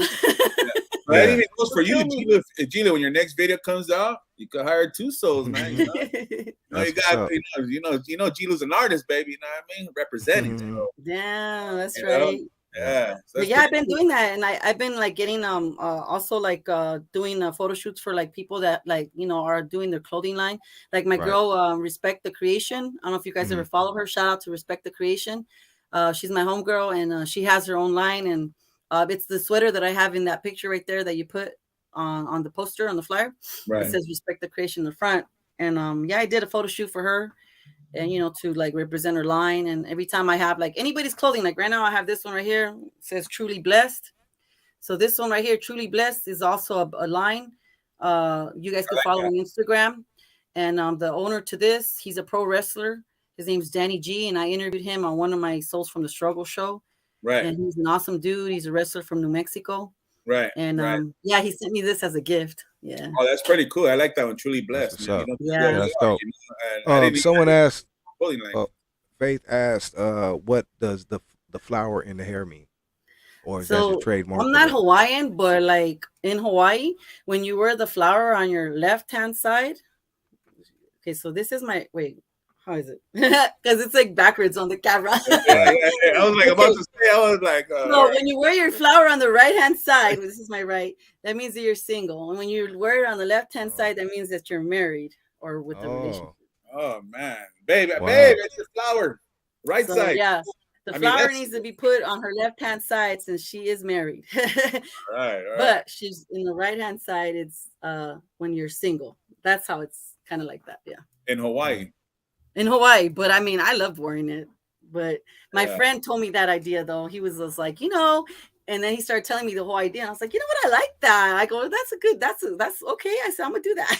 It is pretty cool. I like it. It's like, a homie wearing a tango hat, he's walking around, 2Souls working with a flower, representing beauty, you know what I'm saying? Yeah. You know what I mean? It's a lot of stuff, foundation, growth, and all that. It's pretty cool, man. Yeah. That's cool. So Thank you. going back to CYA, what do we got going for CYA in the near future? What's happening with them, and as far as you going and still collaborating with them and making more videos or skits? Well, right now I know that they're gonna probably be interviewed pretty soon by Street Post podcast. That's in the near future. And then they're going to be, I think, on a day. They're bringing back the day room, I Right. believe, with Incredible Javier. Right. So they'll be on there. And You had a chance to interview Incredible Javier too, right? yeah, he's the first one I interviewed on Souls from the Struggle. Oh, He's okay. my first Yeah, interview. I remember that. Yeah, he's Yep. the first one I've ever interviewed, and I was a little rusty because it was my first time interviewing somebody, so Right. I didn't like know what I was doing, like how it is when you don't know what you're Yeah, doing. we're yet. all like that. We're all But like that. yeah, he was the first one, and then after that, it kind of like kept on going, and as the more I did, the more better I got, and so I was able to get to 7 episodes, 7 different interviews, and What's been your most favorite or challenge or just memorable interview so far that you've done? The one that sticks out the most to you. out of all the ones that I've done, I want to say, And not to be picky, just oh no, I'm not being picky, but the one that I honestly, she didn't say Big D, even though she hasn't done me, but she didn't say I love That's you. why I say it's not about favoritism, and just the one that sticks out to you that really was like just special or whatever it was. it was the one that I interviewed, Swizzy Swift. His name's Okay. Chris, but they call him Swizzy Swift, Okay. and his wife, Princess P. And so they're on Instagram. You guys could follow them, Swizzy Swift, and I am Queen P, but she's called Princess P on YouTube. And the reason why I fell in love with their interview was because, they're a couple that they're hard workers, and she's the rapper, he's the producer. They have a baby, and they had their struggles, with their life and all kinds of stuff. And they struggled also like with, almost losing their house, and also being like, like kind of in a situation that I have felt that I was in, but they were together, so I was single, but they were together, and they were also going through a rough patch as far as like almost being homeless, and having to go through like the system, having to get some help. And so they, I related to that, and then I'm like, wow. And then and they're still going at it with the music and producing, song after song, hit after hit, and it just like motivates me, to see that. And then she has her little cosmetic line now, and she pops up everywhere at all the events, and she sells her stuff. She don't work, but she does that. That's her work. And then her husband works his full time, and then she does that. She's a full time mommy, and she has her cosmetics, and then she sings. And I'm like, man, and I admire that. Much of her, And right. I'm gonna be coming out in one of her videos soon too. She wants me to come out in one of her videos, in her music videos. That's what's up, man. I'm excited. Helping each other out, man. People think all success and fame comes like right away and it comes easy. It doesn't. You got to work at it. And like I said, even the little experience that I have working on my YouTube channel, it's a lot of work, man. But if you keep working and grinding, man, you'll get your results. And what's cool, man, you meet people like G-Lew and yourself. Man, that's even better, man. Surround yourself with positive people, man, that will have the same vision and get the work done as well, right? Exactly. That's the most greatest thing with this stuff, the people you meet. You know what I mean? You meet a lot of great people that you probably never would have met, So it's a beautiful thing. There's a lot of people that I have not met in person. Like we only met in Instagram, and that's it. And there's a podcast that I've been following for a while now, and their name is Pura Cultura. That's a show. Corey always represents. Yeah, they're dope. Yeah, so Corey put me on to them. I didn't know about no podcast at all until I met them. Like when the whole COVID hit, that's like the first podcast that I bumped into. And then ever since then, like I've been stuck like glue, like on watching them and watching their listening to the podcast, and now they're on YouTube. So they like motivate me, and they like gave me all these different rappers and artists, and they were like, you to listen to this, listen to that. Like we need to be united, and we need to like get everybody, like together. Like why is it so much hate and so I was learning from them a lot. And then I was just like, man, like that's awesome, Right. And that's cool, like I said, man, I think a lot of people started following podcasters and doing YouTube channels, because I know I did. I ain't gonna lie. Like, real. I started, man, when the freaking pandemic hit. Yeah. You know, and there was nothing else to do. But you know, what I mean, what's the best way to be socialized with the outside world is social media. You know, Exactly. so I was just like, okay, I'm gonna follow this. So I met big shout out to Wes Carson TV, and he's the one that gave my first interview, and from there it's been a roller coaster. It's all going down. It's pretty cool, And then after, and then who encouraged me to do a podcast was West Coast Graffiti. So the West Coast, West Carson, that's crazy, But they're the ones that, hey, Big D, you got a lot of knowledge, and you should go out there and do your little thing. But what's crazy about YouTube that even though this is just my opinion. Some YouTubes separate each other from different opinions, and they have their own different shows in their panels. Yeah. I try to do mine a little different. I'm more to like what we do, like right now. If you see this panel right now, we have a female. We have two different color lines. Black, Mexican. But it's all similar to the same. Cordial and what's happening, taking place in every other household. We're not all rich. We're rich in spirit. I know that for sure, man. Big shout out to you too. So, Amen. Yeah. Man, for everything that you're doing.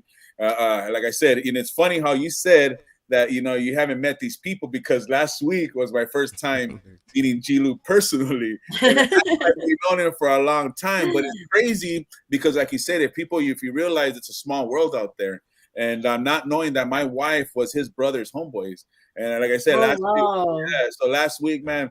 On the meet and greet, we should have invited 2 Souls. Eh? Yeah, when I saw that picture, I was like, what? No invite?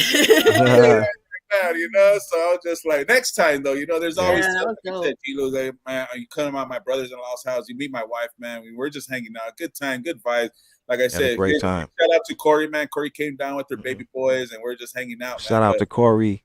Wow. Corey, meet and greet. Hey, Corey. Hey, I'm rooting for Corey because she's gonna be the karaoke girl. Oh yeah. I'm not able to come out on the Incredible Javier's because I was telling her that I wanted to give opportunity to someone else's people, like someone else that wanted to apply. Right. So, okay. So you're not on this one. Javi was like, "You're not gonna do it," and I'm like, well, no, because I thought that maybe other people wanted to, and then he did have. Well, the more the merrier, right? So then I found out that she was doing it too, and I was like, oh, I should have done it too then, but then it's too late now. But I told her I'm rooting for her, girl power. Yeah, Corey got this, but I can't be biased. I'm a judge, so I can't, but I'm a judge. Yeah. Corey, I can't be biased. I can't be biased. Hey, G-Lew. Hey, Corey. So if you're out there for some advice, do the way 2 Souls did, candles, stuff. On your last video, that's be honest, 2 Souls, did I tell you before that on IG? I said 2 Souls got this. Yeah. And the next thing you know, 2 Souls came out winning. I was like, man, yeah, she had the whole though, like you came prepared though, like you. Yeah, I really messed up on that one song that they threw out at me, that Cyndi Lauper's what is it? Oh, yeah. Just wanna have fun. Oh my God. Get it right, though. But I did not like that song. The world is ready for 2 Souls, man. All you people out there, man, make sure you got a divine woman. She's here. She's been through the struggle. She knows what's going on. She's gonna keep it real. She's gonna talk about it. She's doing all that, man. I like to say personally, like I said, like I just met you that one time, and when I rolled up, they were already leaving. I tried to get a squeeze in a shot with 2 Souls, but she slapped me. She gave me like a shoulder. She gave me one of those. Look at she's laughing. No way, I'm not. She was taking her pictures. Hey, Lou.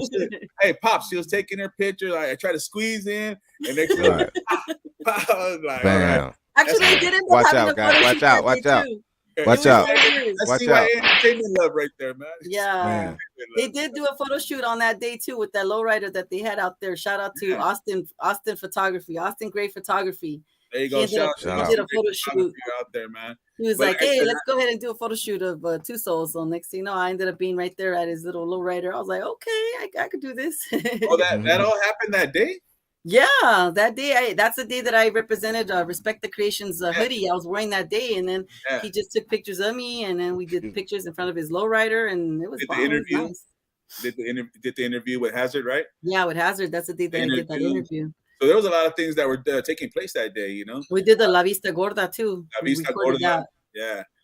So can you give us a little bit of what's coming up to? She's not porta bien.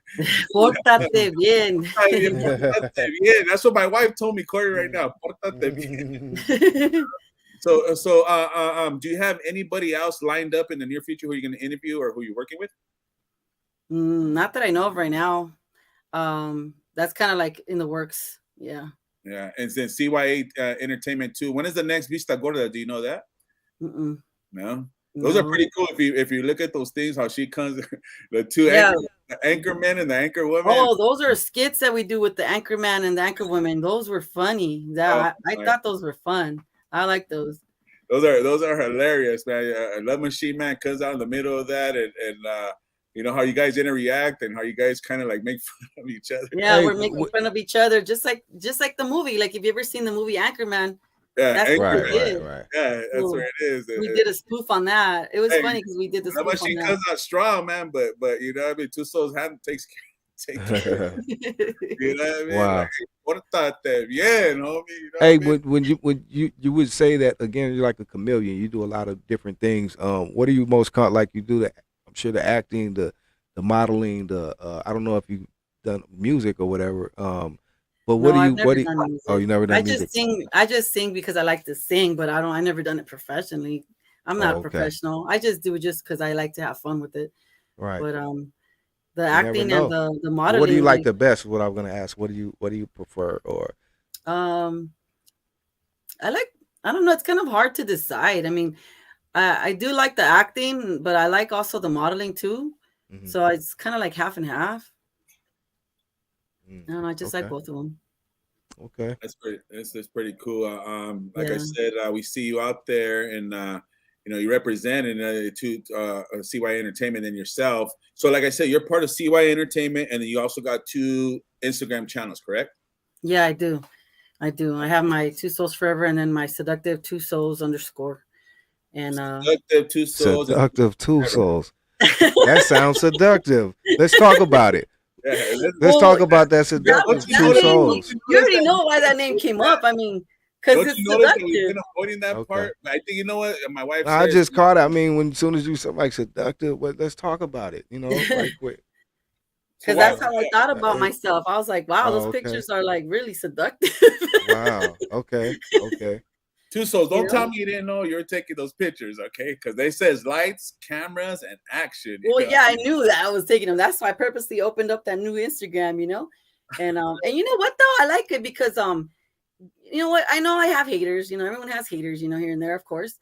But the majority of the women that follow me on there, they send me DMs, personally telling me that they are so in love with the fact that I'm so motivating them, that they are breaking out of their shell, and I'm making them want to get out of their shell and be more confident and be like accepting of their body and of how they look. And they're like, wow, you know, like you have a lot of confidence, and I wouldn't do that, but because of this or that, whatever, you know, they feel about their body. And I'm like, well, you know what, like it takes, you know, it's a lot of mind, you know, you gotta like, because the mind is a strong ass muscle, you know what I'm saying? So it could keep you away from doing a lot of things that you want to do, because you keep telling yourself, no, you know, you're not good enough, you're not pretty enough, you're not, you know, strong enough, or whatever have you. And it starts to, you know, eat your life if you keep thinking and thinking, if you overthink it. It's just like, just do it, you know, love yourself and just do it, you know, and don't make yourself feel like you're not worth it, or that you're ugly or whatever, you know. And so I do get a lot of like DMs talking about that. They're like, oh, you know, I appreciate you. You know, you're beautiful. You do this, you do that. And it makes me want to do it too. And a lot of them, they'll be like telling me like, you know what, like I'm going to do the same thing. And I'm like, all right, cool, do it. And so I see them do it, and I'm like, oh, look at you, girl. You finally, you know, like, and it's not like I'm telling them to, like, you don't have to show all your body or whatever. I'm not saying, you know, because I know a lot of people, you know, they're like, well, you don't have to be showing all your skin. And I get that. You know what I'm saying? But this is coming from like someone that had low self-esteem all the time. You know what I'm saying? It's like, I'm not trying to say like you have to always be naked. No, I'm not being naked. And that's one thing I told my daughter. I said, look, like I'm wearing the same thing you would see a girl wearing. Your daughter said, let's talk about it. So if you go to the beach and you see a girl wearing a bikini, Mom, let's talk about it, Mom. You know what I'm saying? Mom, let's talk about this, Mom. Let's talk about it. Well, that's what I'm saying. Like my daughter, like, you know, I had to tell her, you know, like just letting you know, like mommy's modeling and I'm doing lingerie. And, you know, at first she didn't feel comfortable with it, because she's like, well, why do you got to do that? Why do you got to show your body? Blah, blah, blah. And it's like, and I told her, I said, look, let me show you what I'm doing. And then you're going to tell me whether I'm doing wrong or not. I said, because if mommy goes to the beach, I'm wearing a 2-piece and I'm showing the same amount of skin as I'm showing in this lingerie outfit. And I'm actually, you know, sometimes even covered more with the lingerie because it depends on what I'm wearing. Like these last pictures I took recently, which haven't came out yet, I was just wearing like one of those, they call them teddies or whatever. And it's just like a little long little gown that goes up to the knees. And that's it. You know, yeah, I'm wearing a G-string under it, but still like, and I'm like, no, it's, I'm not trying to be like, you know, I'm doing it. I think I know I'm doing it like, you know, keeping it like tasteful and classy. I'm not trying to be like, you know, all crazy and stuff. Now, I mean, if I wanted to, you know, I could, you know. Let me ask you a quick question, cut in right there. How do you deal with, if any, I don't know how that works when you're dealing the modeling and lingerie with the men in this industry or the men you have to deal with them? Do they, not only, you know, how do you separate the business from when, you know, a guy is, or, you know, I don't know how that works, but how do you deal with that part of it, being that you do what you are, do what you do and who you are? I'm sure they, you know, they come at you sometimes, right? Not to be honest with you, the couples that, I mean, the couple people that I've already taken pictures with, like the photographers and like when I did the music video with CR, and like they were all respectful. Like they're totally 100% respectful men. Like they were never, if I ever had like when they would come at me at first, and if I felt like there was some kind of like, wait a minute, no, I don't feel good about it, then I'm not going to do it. Right. Because I respect myself. And then I'm like, no, I'm not trying to. And you know what I liked about Mr. Sierra was like, when he hit me up about it, he was the one right away that told me, he's like, I want you, want to see if you could be my model for my photo shoot. I mean, for my video. But I'm going to tell you one thing. I'm not going to try to, I'm not the kind of guy that wants to hire someone for my video that's going to be doing all that stupid ratchet shit. He goes, I'm not about that.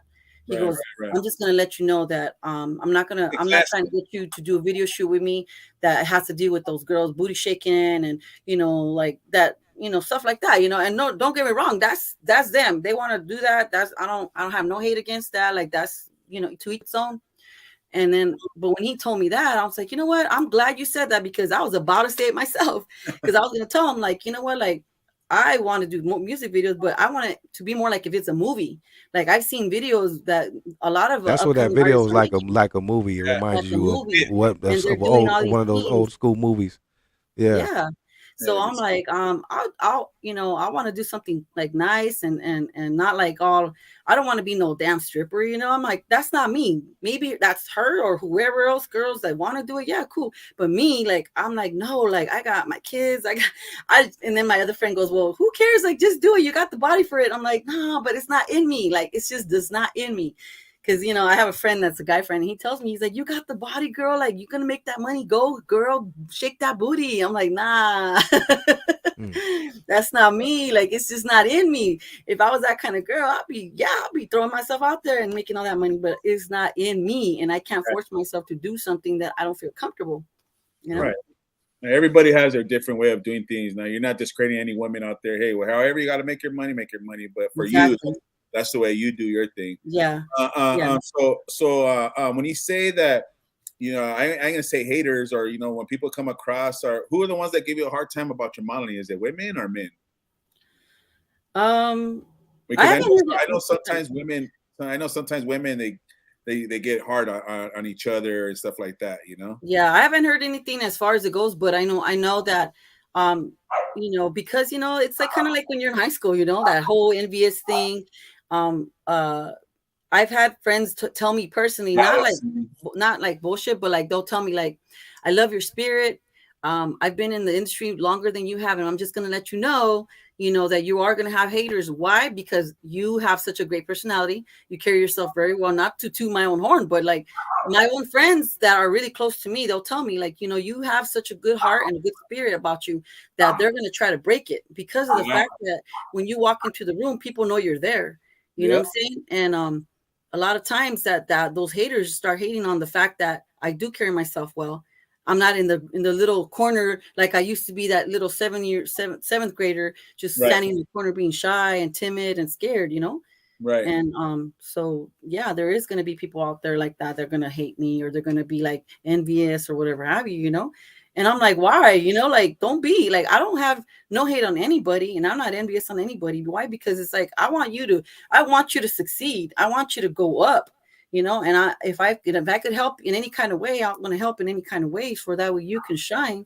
And I shine too, you know, like we both help each other out. Like, why should there be like a hate because she's doing better or because she looks better or whatever the case may be? Like, that shouldn't even go through your mind. You should just be helping one another. But there's so much people out there that want to see you go down low key. They're like, oh, I'm gonna be dragging her down to the floor. And it's like, why? You know, what's the point of that? That's true, man. That is true, man. You see a lot of that going on, and it's just a lot of people just got to grow up personally, man. That's just my opinion. But another thing I want to ask you, what kind of food does Two Souls like, man? Does she like that Mexican Peruvian food, or what kind of food do you like? Well, I like Peruvian food.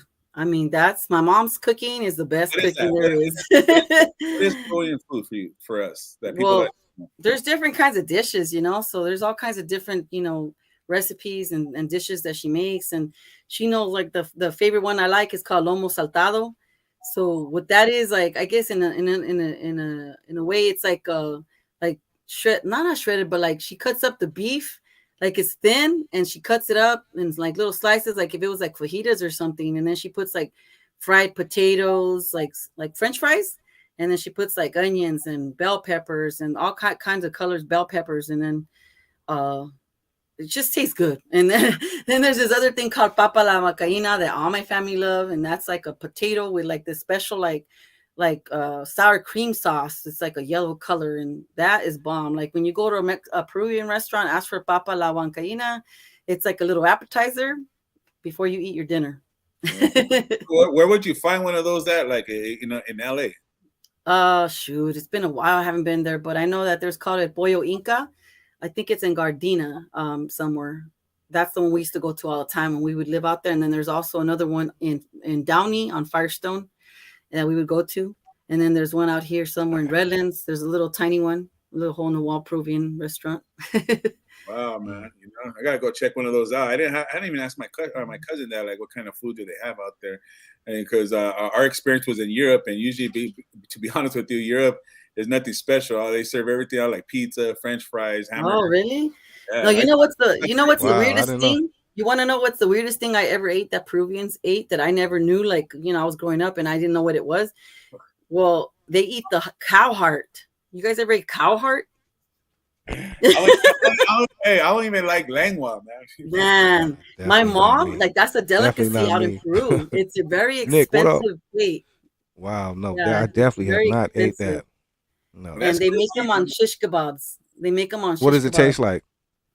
It tastes like just like meat. I mean, I don't know how to explain it, but to me, it tastes just like regular, like beef. You know, because some stuff is different. The taste buds, you know. Some is more like I won't say sour, like chicken, you know. And then you got the asada, but some of the meat sometimes tastes bitter, like, you know, a little bitter.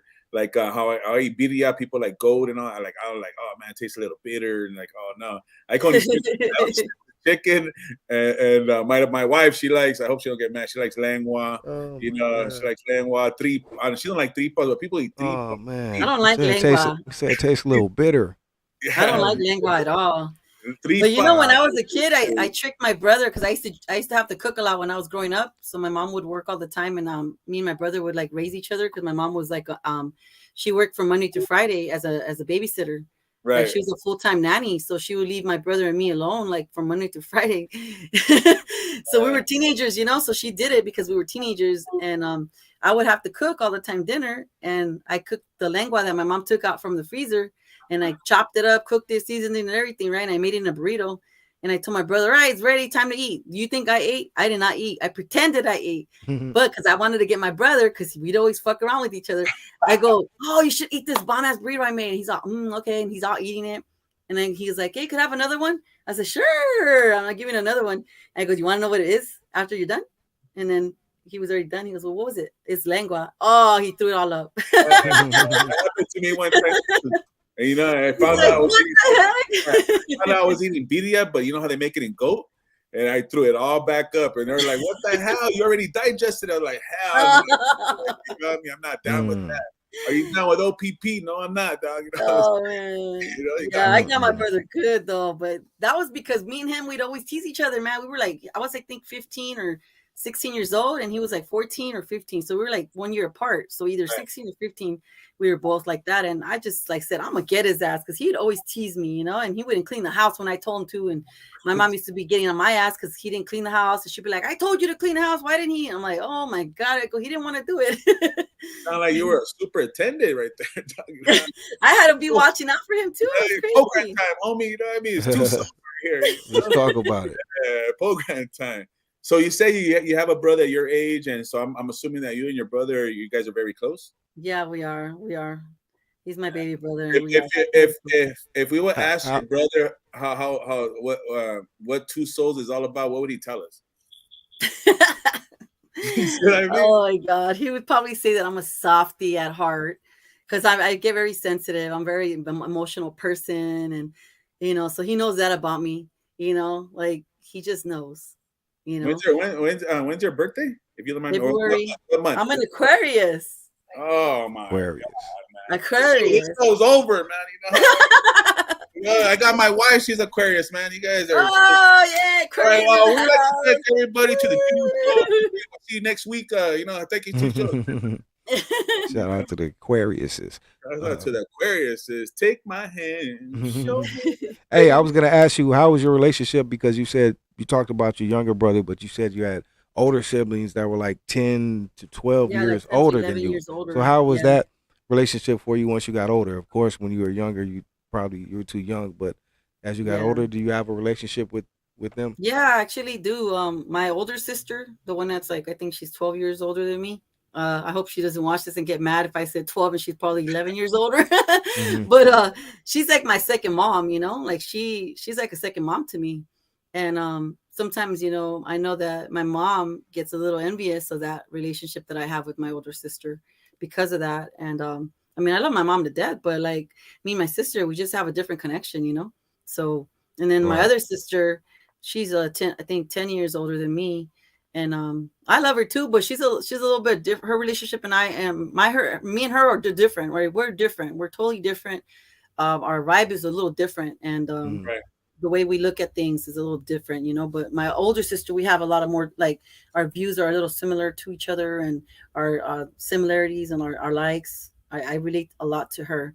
And then my baby brother, well, me and him, we're just like road dogs. I mean, we have a lot of memories together and stuff like that. And but you know, a lot of bullying too. He would bully me a lot, and then I would bully him to the point where, like, one time I was beating him up. I was like 12 years old, and he was 11, and I was like, "Stop it!" Because he was like, I was making a sandwich, right?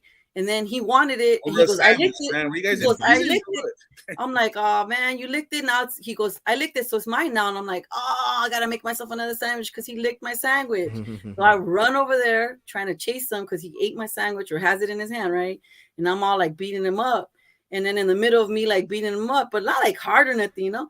But Right. then he starts to pretend because he has asthma. He's like, and I'm like, and then all of a sudden my madness went away, and I'm like, "Are you okay? Oh my god, I gotta call the ambulance." And he's like, "I got you." I'm like, "Oh." That's pretty cool, man. You know, I think that's cool. I also have siblings too, but from I have like their half brothers and half sisters. And me growing up, like I said, since my dad passed away at an early age, you know, he wasn't able to produce more my brothers and sisters because, you know, he passed away. I'm pretty sure my mom and they would have more kids, but it is hard, you know, for me, like being out there, like, you know, because I'm like 10, 11, 12 years older than them too. And we totally have like a different like relationship. Like, you know, I hardly talk to them, hardly see them. I'm always checking up on my sisters, but my brothers, they do their own thing and stuff like that. So it's always gradually when you grow up with siblings and stuff like that. I think it's Yeah. Yeah. Yeah, No, I it's have a pretty lot of cool. good memories. I have a lot of good memories with my younger brother, with my older sisters, because they were older. It was crazy because they were older than me and my brother. They would have to babysit us all the time because my mom worked like 2 jobs. So they would carry us everywhere they went. And since they were teenagers, they were in gangs at the time. And so we would go with them. Like, they had no choice to take us. They had to take us. So me and my brother got to see a lot. We got to see gang fights. Like, we'd be in the park. I remember one time we were at a park, and they were at their neighborhood's park, and I guess some other neighborhood showed up and started fighting. And then I remember like one of their girlfriends like ran up to me and like, come on, we gotta go. And I was like probably 4 or 5. And I was playing with my shoes in the sand. I remember this vividly. And then she picked me up and one of my shoes stayed behind. And I kept crying for my shoes. Like, no, my shoe. She's like, we got to go. And then they just pushed us in the car. We left. And I was like, oh my God, I don't even know what's going on, But I know that there was people running around and guys and girls screaming at each other. And when I tell these stories to my mom, she's like, OMG, like, what? You guys took my kids through some hell. I was at work. And why did you guys tell me this? And I told her, well, I didn't know I was supposed to tell my mom about this. Like, I was scared of my sisters. Right. So you yourself, you were never involved like in gangs or anything like that? No, I didn't, because, and it's kind of funny to say this, but like, I was kind of like, thank God that I saw it through them of what they went through and the hard times that they were going through. Cause I'm like, man, I don't want to be involved in that. I don't want to have to be watching my back everywhere and getting hit up and asking, where are you from and all that other crap. And so it kind of helped me out to be like, you know what? No, I'm going to keep my head in school and be a schoolgirl. I didn't care if I got called a nerd. I mean, I got called all kinds of stuff because I carried a backpack. Right. Back in the day, you couldn't be carrying no backpack because then you were already a bookworm and the nerd and all that stuff. You'd be lucky if you could carry one of those peach folders, you know what I'm saying? Oh, yeah, the peachy folders. You fold it and put it in your pocket. All the guys did that. Fold it up, put it in your pocket. That's early 90s, late 80s. I remember those days. Yeah. So that's pretty cool, man. Because wow, that's crazy. Because gangs back then were pretty intimidating, pretty involved. Yeah, I was gonna ask her that too. Growing up in South Central, like, did you obviously, like you said, you weren't involved, but did you witness or have friends or see it a lot that growing up? Yeah, well, teenage years. There's a story that I'm not ashamed to say it, but talk about it. Let's talk about it. I got so me and my it was 3 of my friends. We were coming home from school, and we were walking, and there was like probably about 15, maybe 20 kids. I don't know. It was a bunch of them. I probably exaggerate, but to me it was like maybe 15 kids all walking home from school together in a little group. And I saw that, and I told my friends, hey, you know what? I feel like I feel like we're gonna get teased, or they just look like bad, people. Like, I know they're gonna punk us or something, So I said, let's cross the street. So we crossed the street on this side, and they stayed on the opposite, the same side they were at. Well, tell me why. I guess they felt it that we were like running away from them or whatever. They crossed the street too. Wow. As soon as they cross the street, they're walking behind us, and they start walking, like making their legs go up higher so that their feet could kick our ass. That's fucked up, right? Yeah. But like, yeah, so we're walking, and like we're 4 of us like this, and then they start walking really close, and as they're putting their legs up and down, they're like boom, boom, and then I turn around and I'm like, hey, like, because they're fucking hitting our asses with their feet. Yeah. So then as soon as I turn around and said, hey, some other girl comes from nowhere and says, this is a rumble, and all hell broke loose. As soon as that girl ran and said that, they grabbed everybody that was with me, like tried to grab everybody to like beat them up. They got one of my girlfriends because she had long hair, and they grabbed her really quick. And then I ran with my other friend that ran across the street, and she ran as fast as she could and hid under the stairs. And then as I was running, funny, I was wearing this wool ass sweater. I'm telling you, I was a nerd. I was wearing like a wool sweater that my mom let me to go to school in because it was cold. Those old lady sweaters.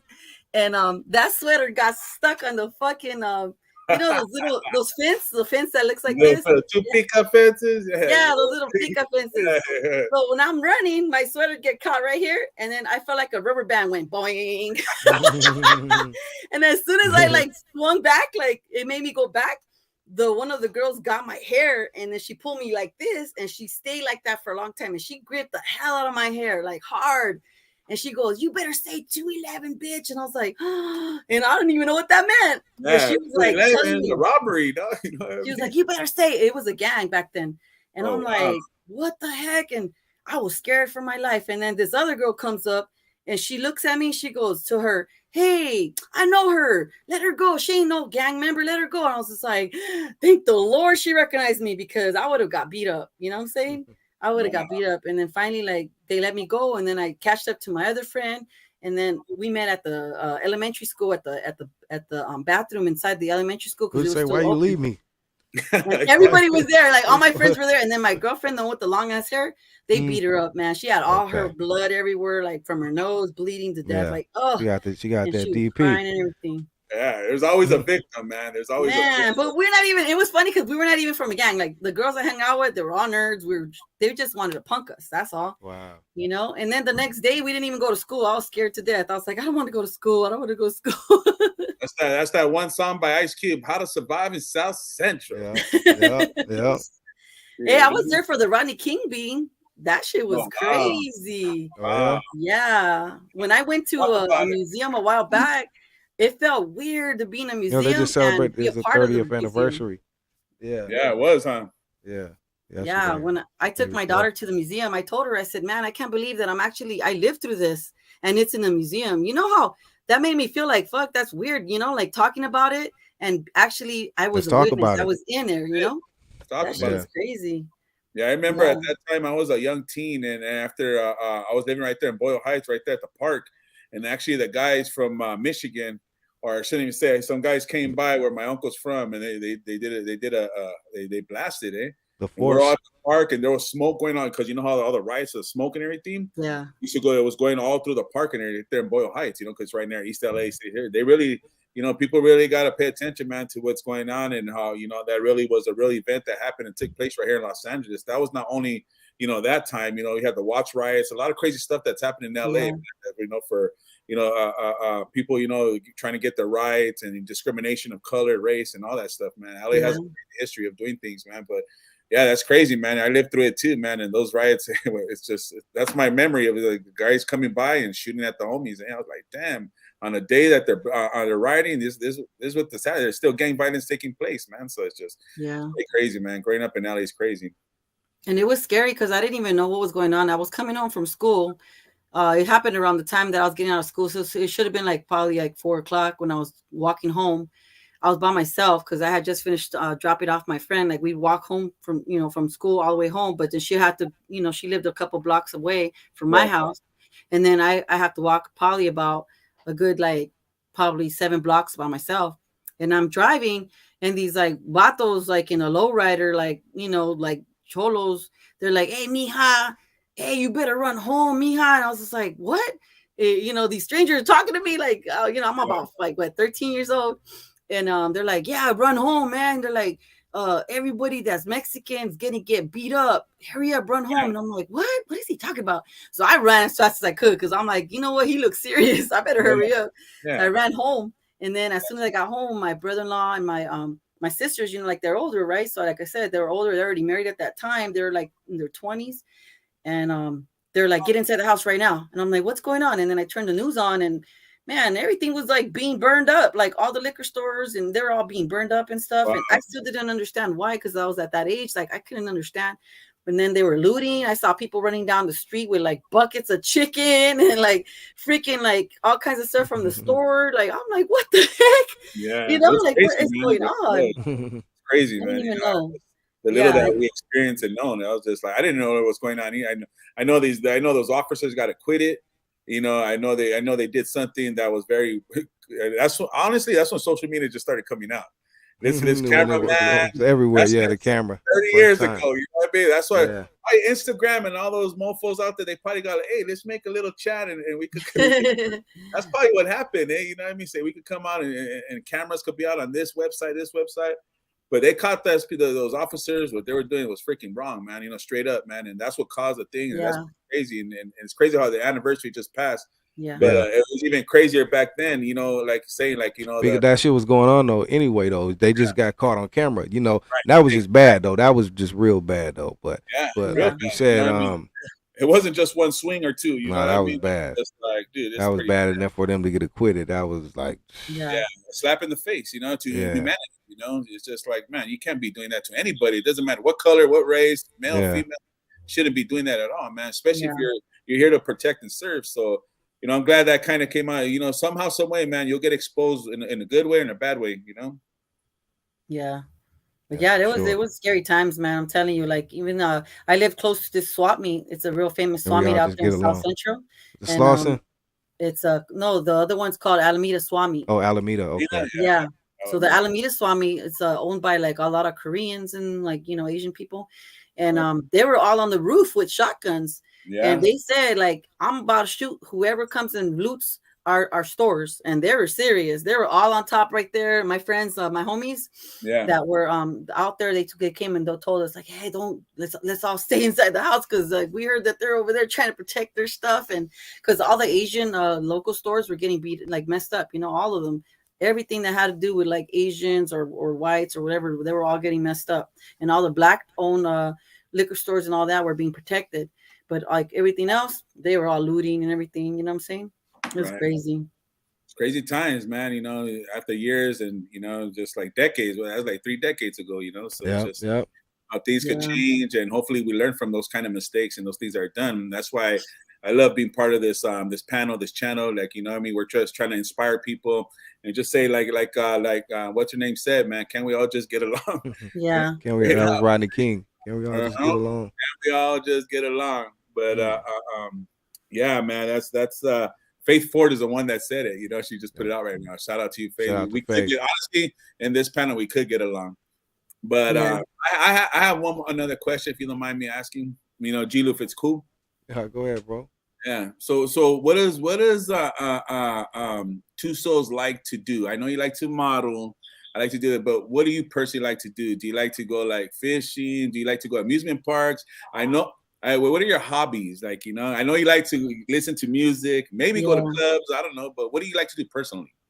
Hobby. I like to draw. So lately, because you know, like I said, like I've gone through a lot of emotional stuff, you know, like in my past and all that.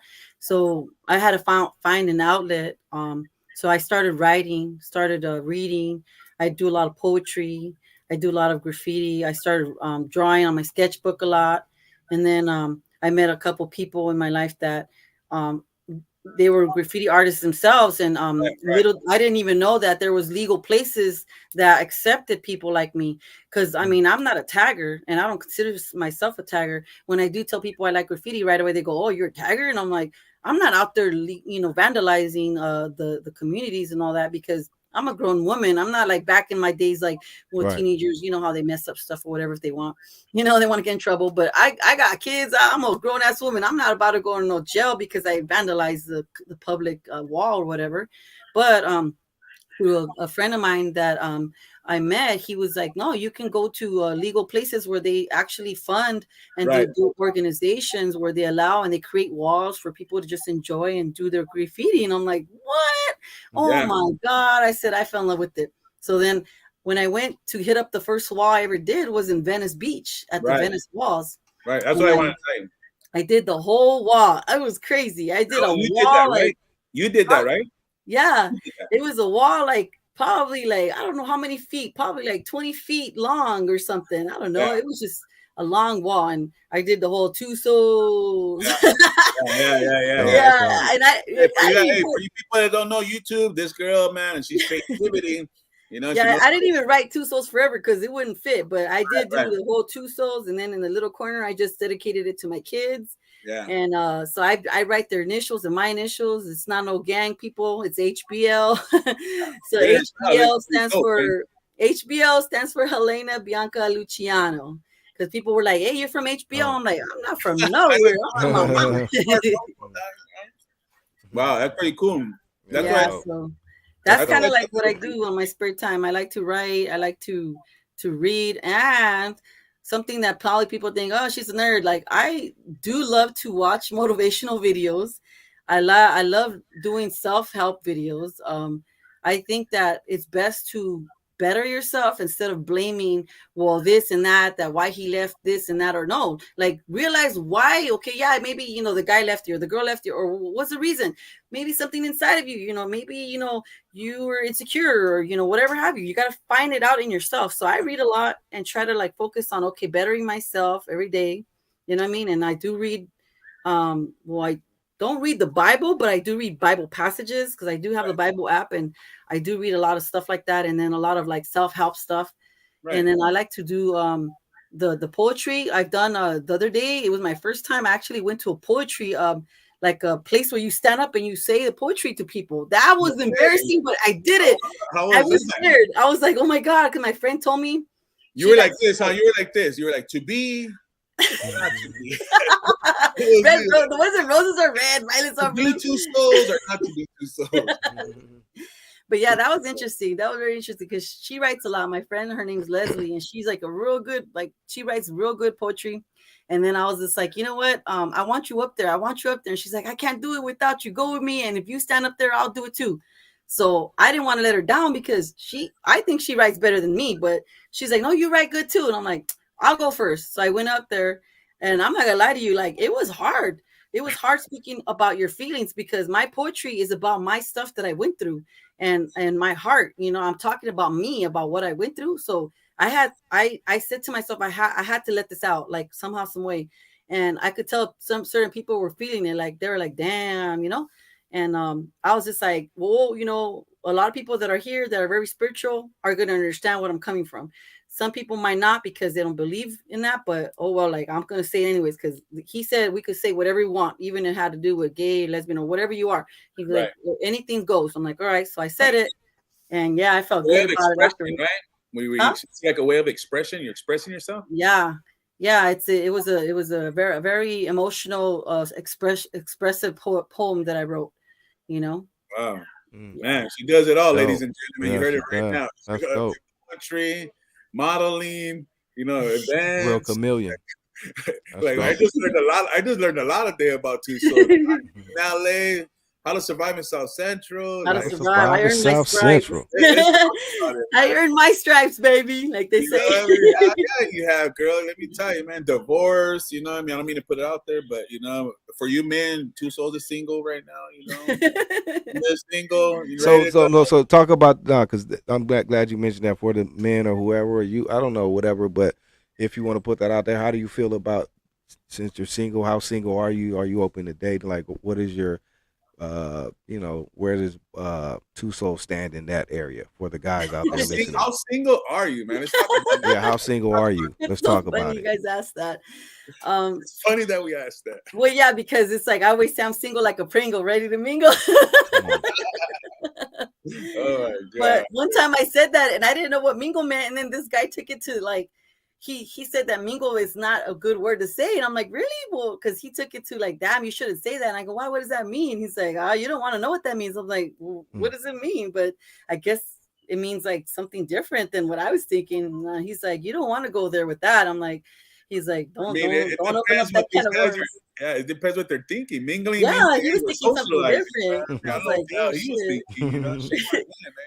But no, like, you know, like we're right now. I am single, you know. I'm saying I'm not seeing nobody, and you know, but I just haven't met the right one, you know what I'm saying? It's like a lot of times lately, to be honest with you, I've met a lot of people that like to talk the talk and they don't walk the walk. Right. And I'm kind of sick of it, you know, where like they're like, oh, I want to take you out, I miss you, I want to see you, and I'm like, well, come see me, come take me out.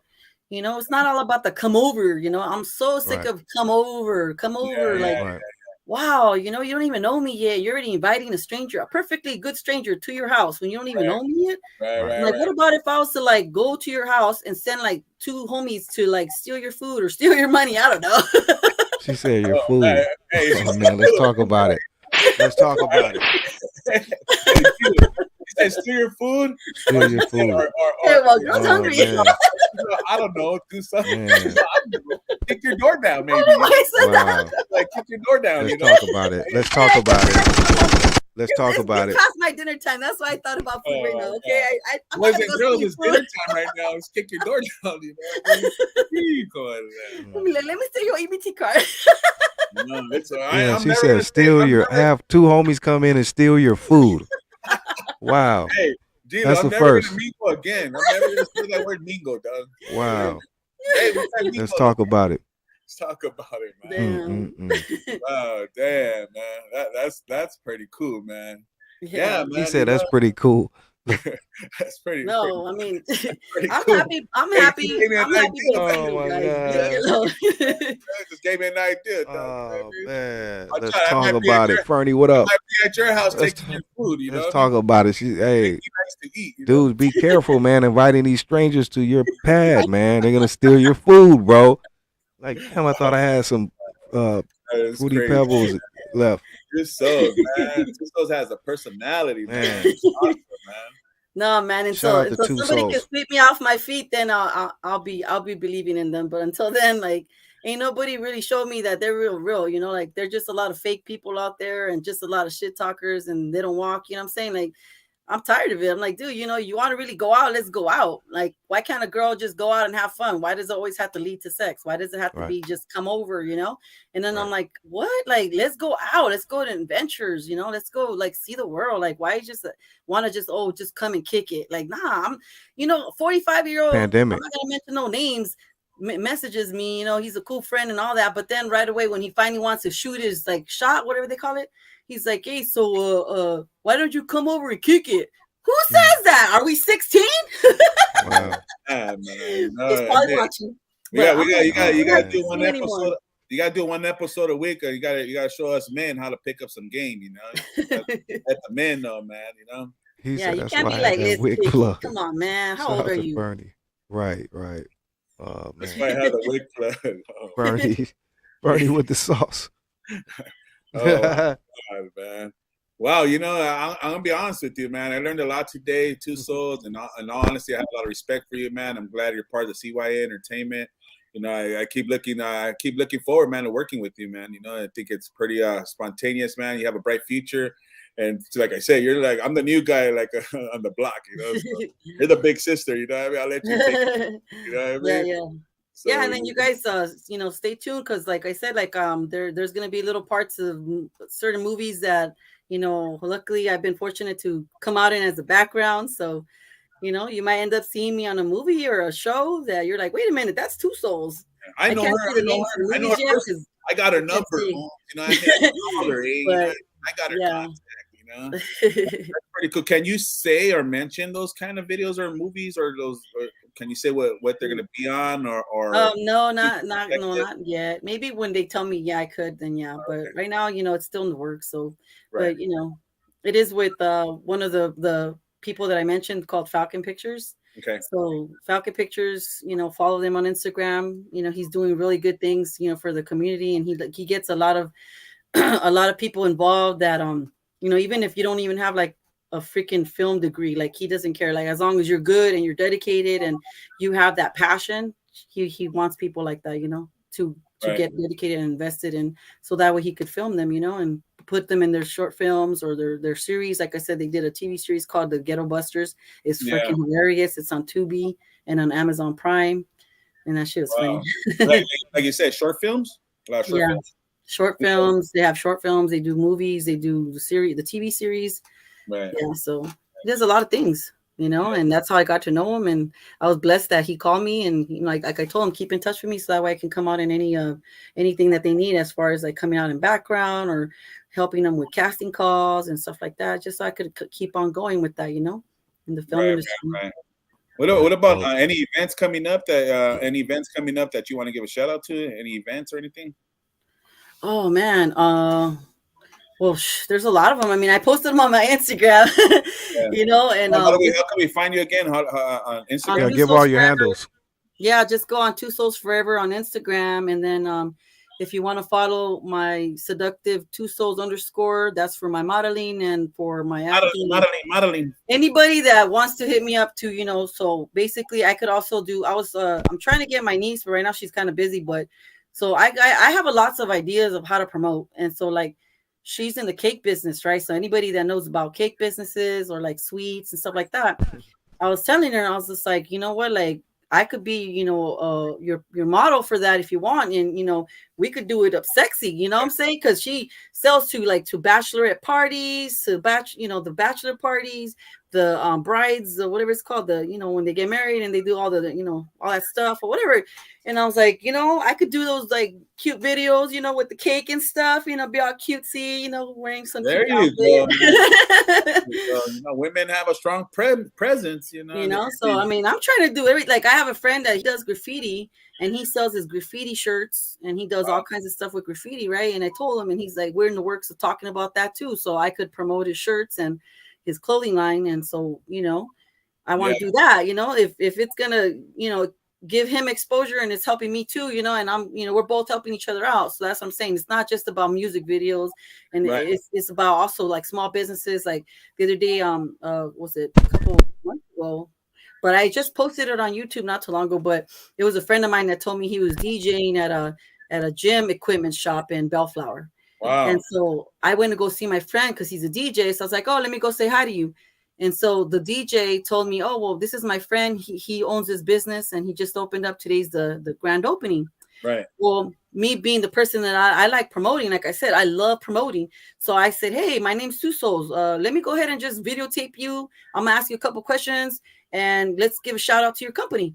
And I just did a little video, like a 30-second video or whatever. And I asked him, like, what's he all about? What's this about? Like how people could get to know you. What is this? And then he's all, oh yeah, I whoever wants to buy, equipment, I sell this, I sell that. And we did like a little miniature commercial. And he's like, how much is this going to cost me? And I was like, oh, damn, I should start making money out there. But I'm like, nah, I'm doing this for free, because like I said, promoters do. Promoters, but I know that, like my friend tells me, you should start charging. But like in me, like I said, like the spiritual person in me, the person that I am with the man up above knows that I'm gonna be paid triple by the fact that I'm doing this out of my good heart. I'm doing this out of my own heart without any expectations whatsoever. I'm helping you because I know that I believe in you and I believe in your success and your company or your music or you whatever you do. If I find something good, I'm gonna push it. I'm gonna be like, yeah, this is a good person right here. They're doing something good for the community or for themselves, for their family or whatever. So that's why I do know I have a lot of people in my background that push me and support me. Like right now, I think my homegirl's on here, Barbie. You guys go follow La Barbie 1991. Yeah, she's a female artist. She's a soul like me. We both connected. I interviewed her. She's on my YouTube channel, CYA Entertainment. Go and watch the video. I interviewed her at her house, beautiful home with the pool background and all this. Oh man, her house is so beautiful. But yeah, me and her connected like that too. And I'm saying, like, when you meet someone and you're like, damn, you know what, you inspire me. Well, you inspire me too. Well, okay, then let's go ahead and push each other. Like, why hate on each other? Just go ahead and push each other and go forward and go move up, Right. And so that's what I did to that guy. He didn't even know me. He was just like, oh, you're just going to go ahead and record and post it and not charge me? And I'm like, no, I want people to know about you. So I posted it on my YouTube page.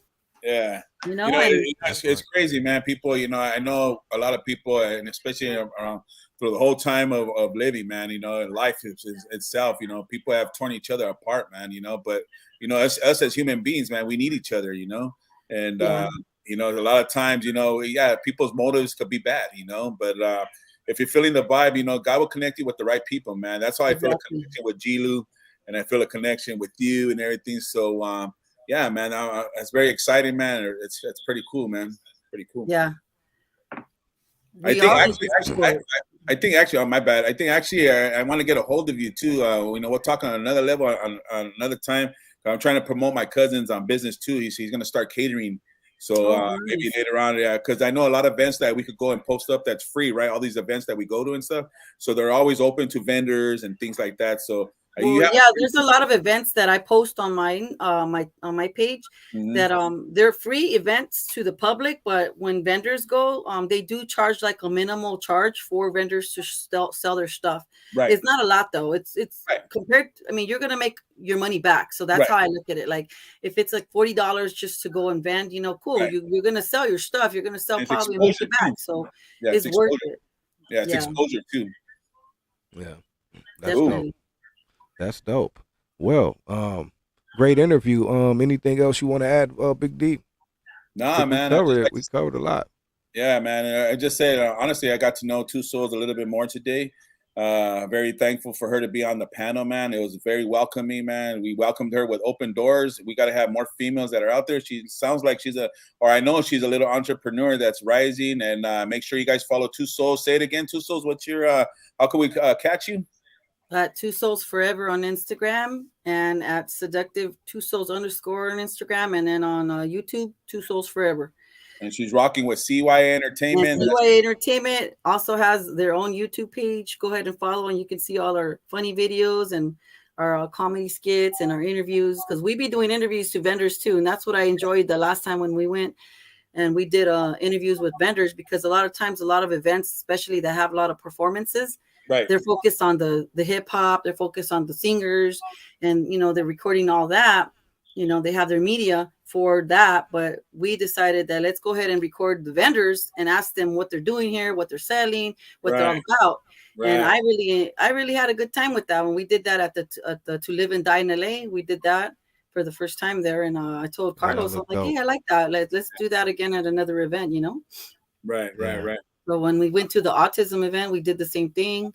We spoke to different people out there, and it was fun. It was interesting, to do that, because we're helping the community as well, like to get to know each other, to get to know other people that are vending, because it's like I'd rather like spend like let's say like if you're gonna go buy like a Coach purse that's $500, like I'd rather spend like those $500 than buying like your merchandise, his merchandise, because we're all helping each other out. So like I have like 5 hoodies from like Pura Cultura. I have like probably like 3 hoodies from Victoria's Vida. There's another homie of mine, Official Slick Vic on Instagram. I have Respect the Creations, like a lot of stuff might have been like maybe 1 or 2 given for free, because of the gratitude that they see that I'm out there hustling for them too, even though they don't ask me to, but I promote for them.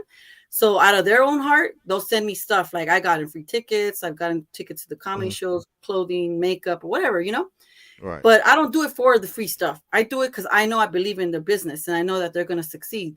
And then I'm a walking billboard. Like, I like it. I'm like, they see me with this shirt on. They're like, oh, where's that? Oh, that's my homie. Oh, cool. Where could I get the shirt like that? And next thing you know, I'm an advertisement by myself. I'm like, oh, you can go to Instagram, follow, la, la, la, la. And next thing you know, I'm already networking like that. There it is. And I love That's it. simple, man. I just love having to network like that. I love that, when I carry their clothing around and then someone asks me like, oh, where could I get a shirt like that?